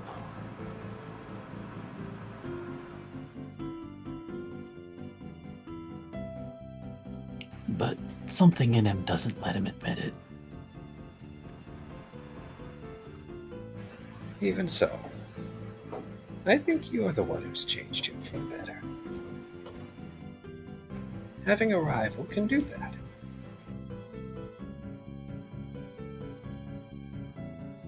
Brooke laughs. To think of myself as a rival after our first meeting is kind of funny. Oh. As they pour a large cup of tea for Brooke, sliding it over. Would you prefer I use other words then? And he has the coy old man smile. Brooke just clears his throat and takes a sip.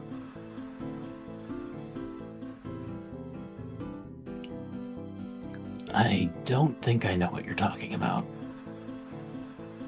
I'm sure I don't.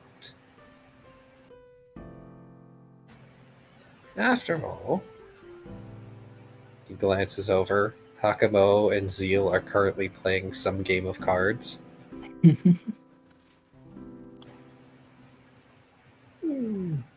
It's not like I've been living with a son who's been ever so difficult to get to admit their proclivities.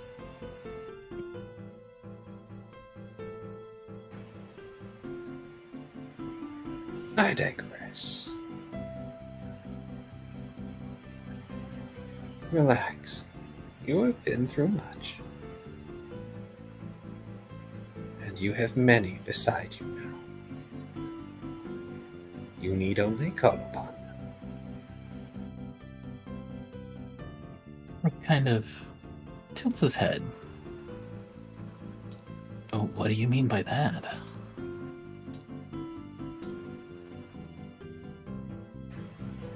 Did you wonder, perhaps, why I was taking you to the fractious mirror?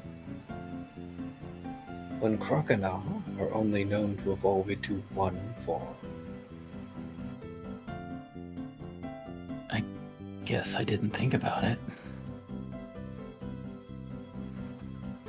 Why was that? I could see your potential. You could have become many things. Perhaps you would have been taken with Deadeye's likeness, have been shrouded in electricity, or taken after one of your friends, adopted the additional typing of psychic or darkness.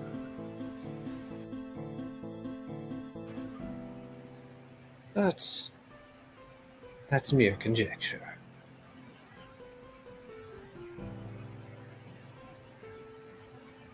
You, on the other hand, bear a burden greater than any.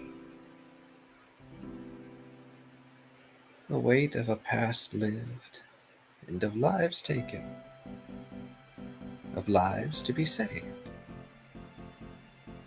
So,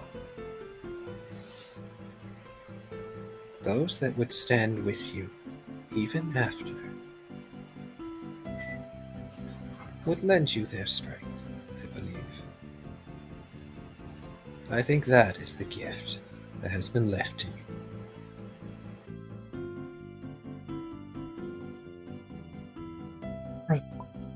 Nods. Yeah, I think you're right. But it doesn't feel that heavy to me.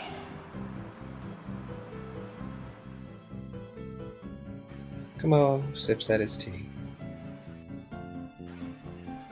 The weight of the world is hardly any weight at all when you bear it with your friends. Brooke smiles. And he enjoys tea. And I believe that's where we'll end for this evening. Yay. That's pretty good because I'm exhausted. As am I. That's understandable. There's a little bit to do your sheet probably, but are you happy with the images? I don't know what to do with the left image because there's only one fair alligator right now. Yeah. So I will be sure to add more later. Imagine.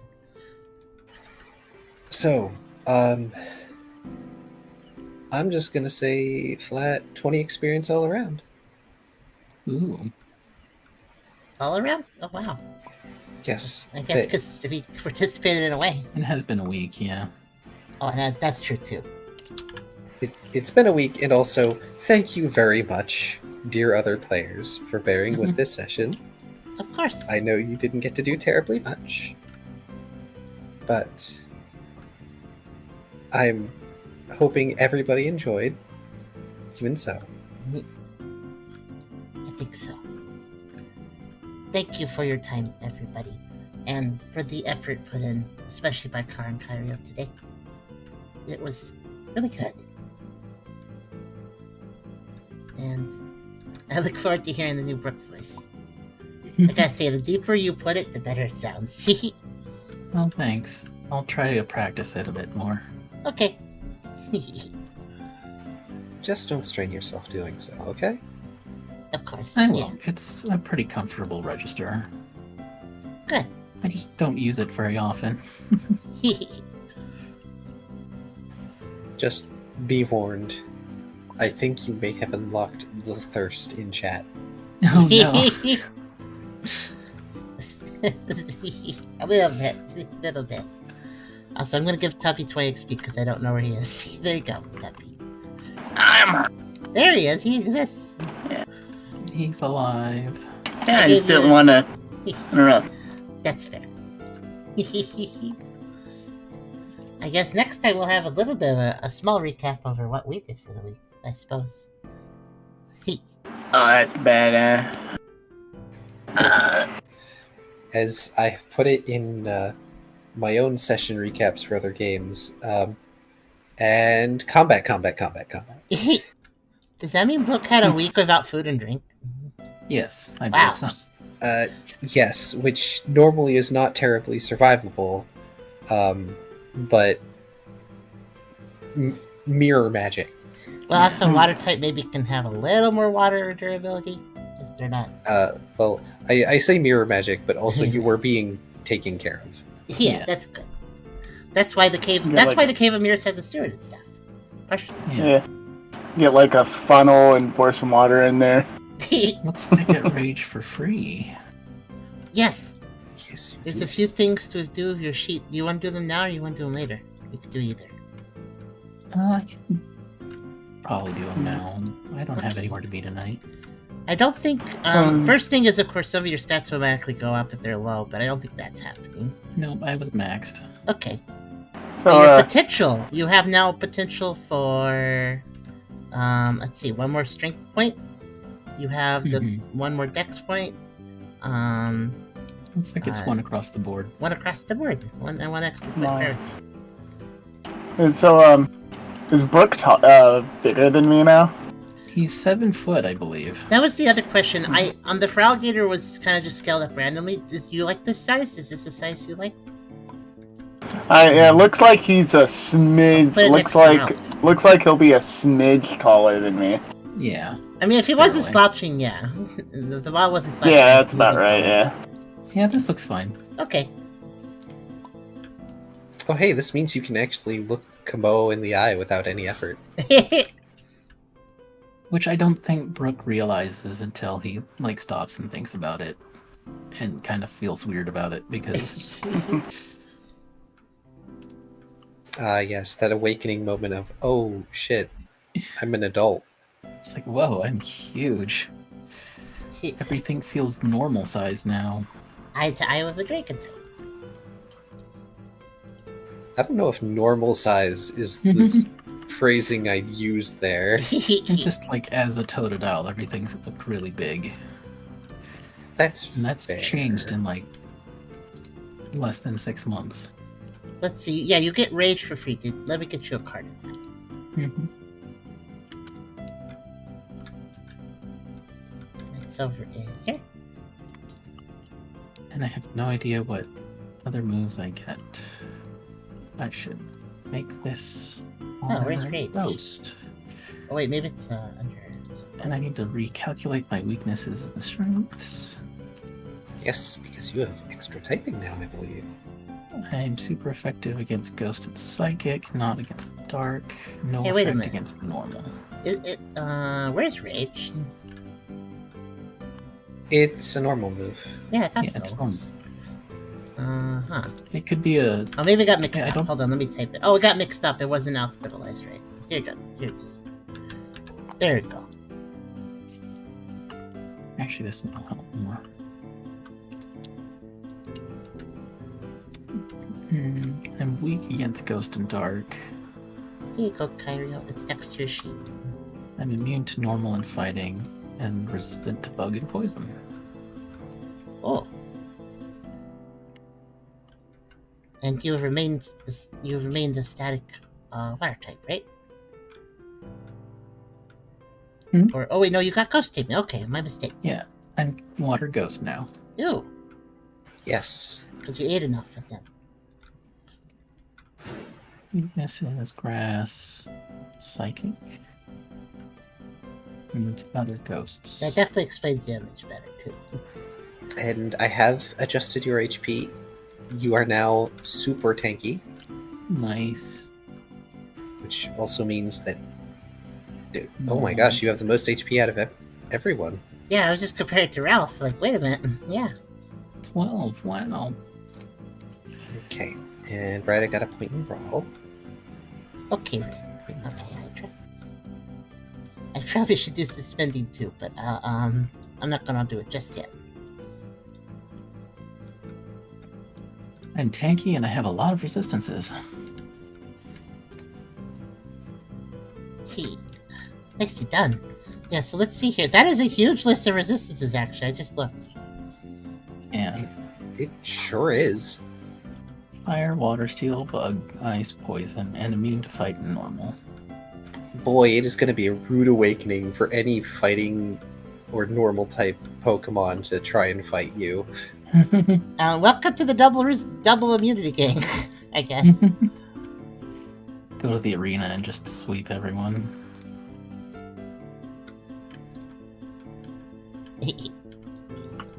Immune to psychic and dragon. Yep. Kind of powerful immunities. Ride is also immune to dragon.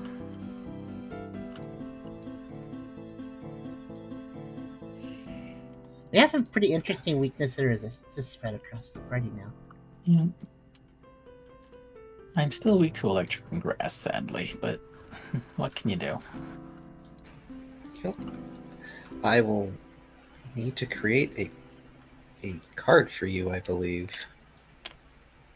There you go. That right here.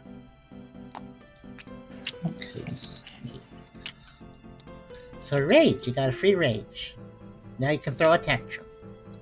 Yay. You get Angie. Angie.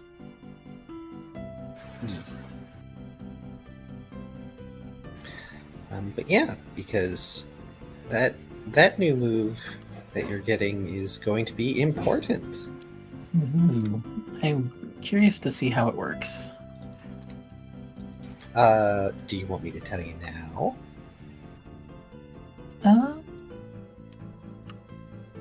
Maybe in text. Okay. We can leave it a surprise for everyone else. Certainly. Oh, you gave Scales Drake a dance, and I do see it's a learnable thing on the card here for the book. Neat. Dragon Dance. It sounds like a good thing to get. I believe everything Scales could do is learnable by a Feraligator. I don't see Phantom Chain. Oh no, you're right. My apologies. Most. There are a few moves that he knew. There was, I think it's Icicle Crash, or Icicle Spear.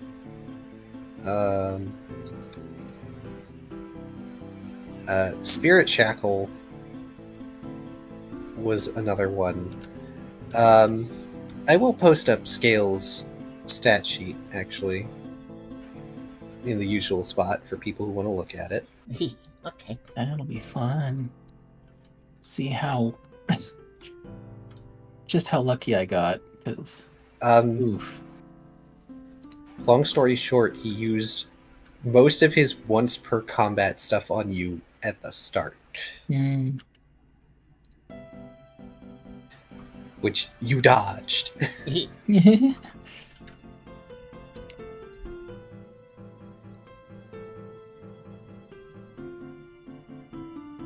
Where is it? No, I think I know what I'm spending on, actually. On the subject of spending. Yeah, tributes are 10 times cards. Okay. And Notepad document is in the behind the scenes channel. Just to double check, Car. With Tucker, it is 1 less dexterity max, but plus 1 vitality max, right? It was either vitality or strength. Pretty sure it's vitality. I think you're right. Okay. Oh, there's an easy way to check. Yeah, it was vitality, because I have way too much since I was somewhat recently approaching that. Okay. Okay. Ooh, Tucker can teach me Shadow Sneak. Yeah! Wait, what? Really? Oh, that's true, actually. It's a ghost type move. That's a good point. Okay, I'm gonna get a point of light. I like the HP thing, too. And Ralph can teach me how to lick things. So that's 10 times turn score, so that's gonna be 50 experience, so... That puts me down to 24. There, I'm using my experience now. And that means... 1 more vitality means 1 more health, and I think that's the only thing it changes. Is that right? When you add vitality? Defense. Oh, and defense too? Oh, 1 more physical, right? Yeah, physical defense. Yeah, okay. Oh, and 1 more... And guess what? Also 1 more beauty. Yay, you're pretty. I'm very pretty. Max pretty. Unless I get some sort of augment with a yellow dot. Can I get my will back?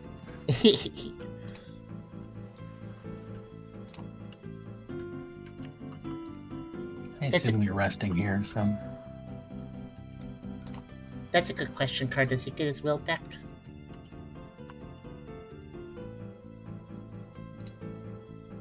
might be busy. Hydra, you asked, can you post the song too? Which song? Because I have access He to all posted the- it. Oh, that song. Right. Yeah, Oh, right, the lyrics. text of it, right. I'm gonna make sure to cut a video for it too.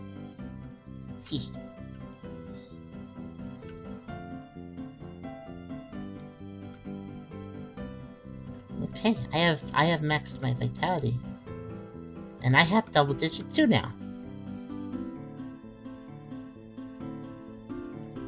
I feel like that the vitality made sense because, I mean, there was probably a bit of training with Puppy, so basically taking hits, being a punching bag a little bit.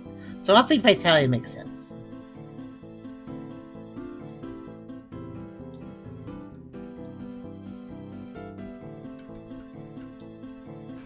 Song has been posted as well. Okay.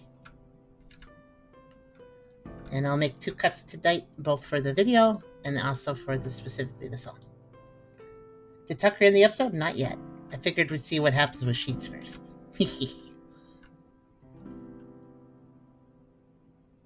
But I think it is good time to end the episode now. And Hydra upped more physical stats since Ray was training their scythe. That's fair. What'd you up? Just the brawl or something else? Oh, you upped it 2, didn't you? I think I was at 1 before. Alert, athletic, and brawl. Ooh, look at that. Oh, you have a lot of yellow dots, I just realized.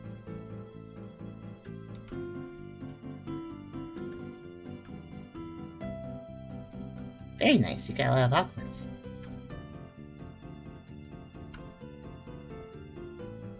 Okay. I think that unless everybody wants me to do anything else before the episode ends, I'm gonna probably do my outro now. What do you guys think? Yeah, go ahead. Okay. Thank you everyone for attending session 146 or watching on YouTube if you couldn't attend live. All the same, thank you for watching. Session 147 will probably be in 2 weeks, but I can't make promises at this point. We're close enough to the point where hopefully the move I am doing, we're doing with Esther will be happening soon. So it is a possibility that in 2 weeks we will not be able to do Pokerole, but we're going to aim for it. And if it doesn't happen, that's because the move is happening. That's a really good thing too, so it's not really a bad thing. But yeah, when the move does happen, expect a hiatus. I've been warning people, but I'm going to keep making sure I do that little warning so people aren't surprised. I bet people will still be surprised, but I'm trying my best. But yes, I will hopefully see you guys in a couple weeks for session 147. It'll be fun to see how the interactions go with this big event. And I must say, this was really cool. I think this is the first episode we had where we had to focus entirely on just one character, and I loved it. That was wonderful. I hope everybody enjoyed it. Oh, yeah, for sure. But in any case, you all have a good, lovely evening. I hope you all have good, lovely evening at least. And we will see you all again very soon at some point. Alright, and you already added my XP, right? So I'll just hop out. Okay. All right. Good night, everybody. Woo! Good night. Good night. Yeah, that was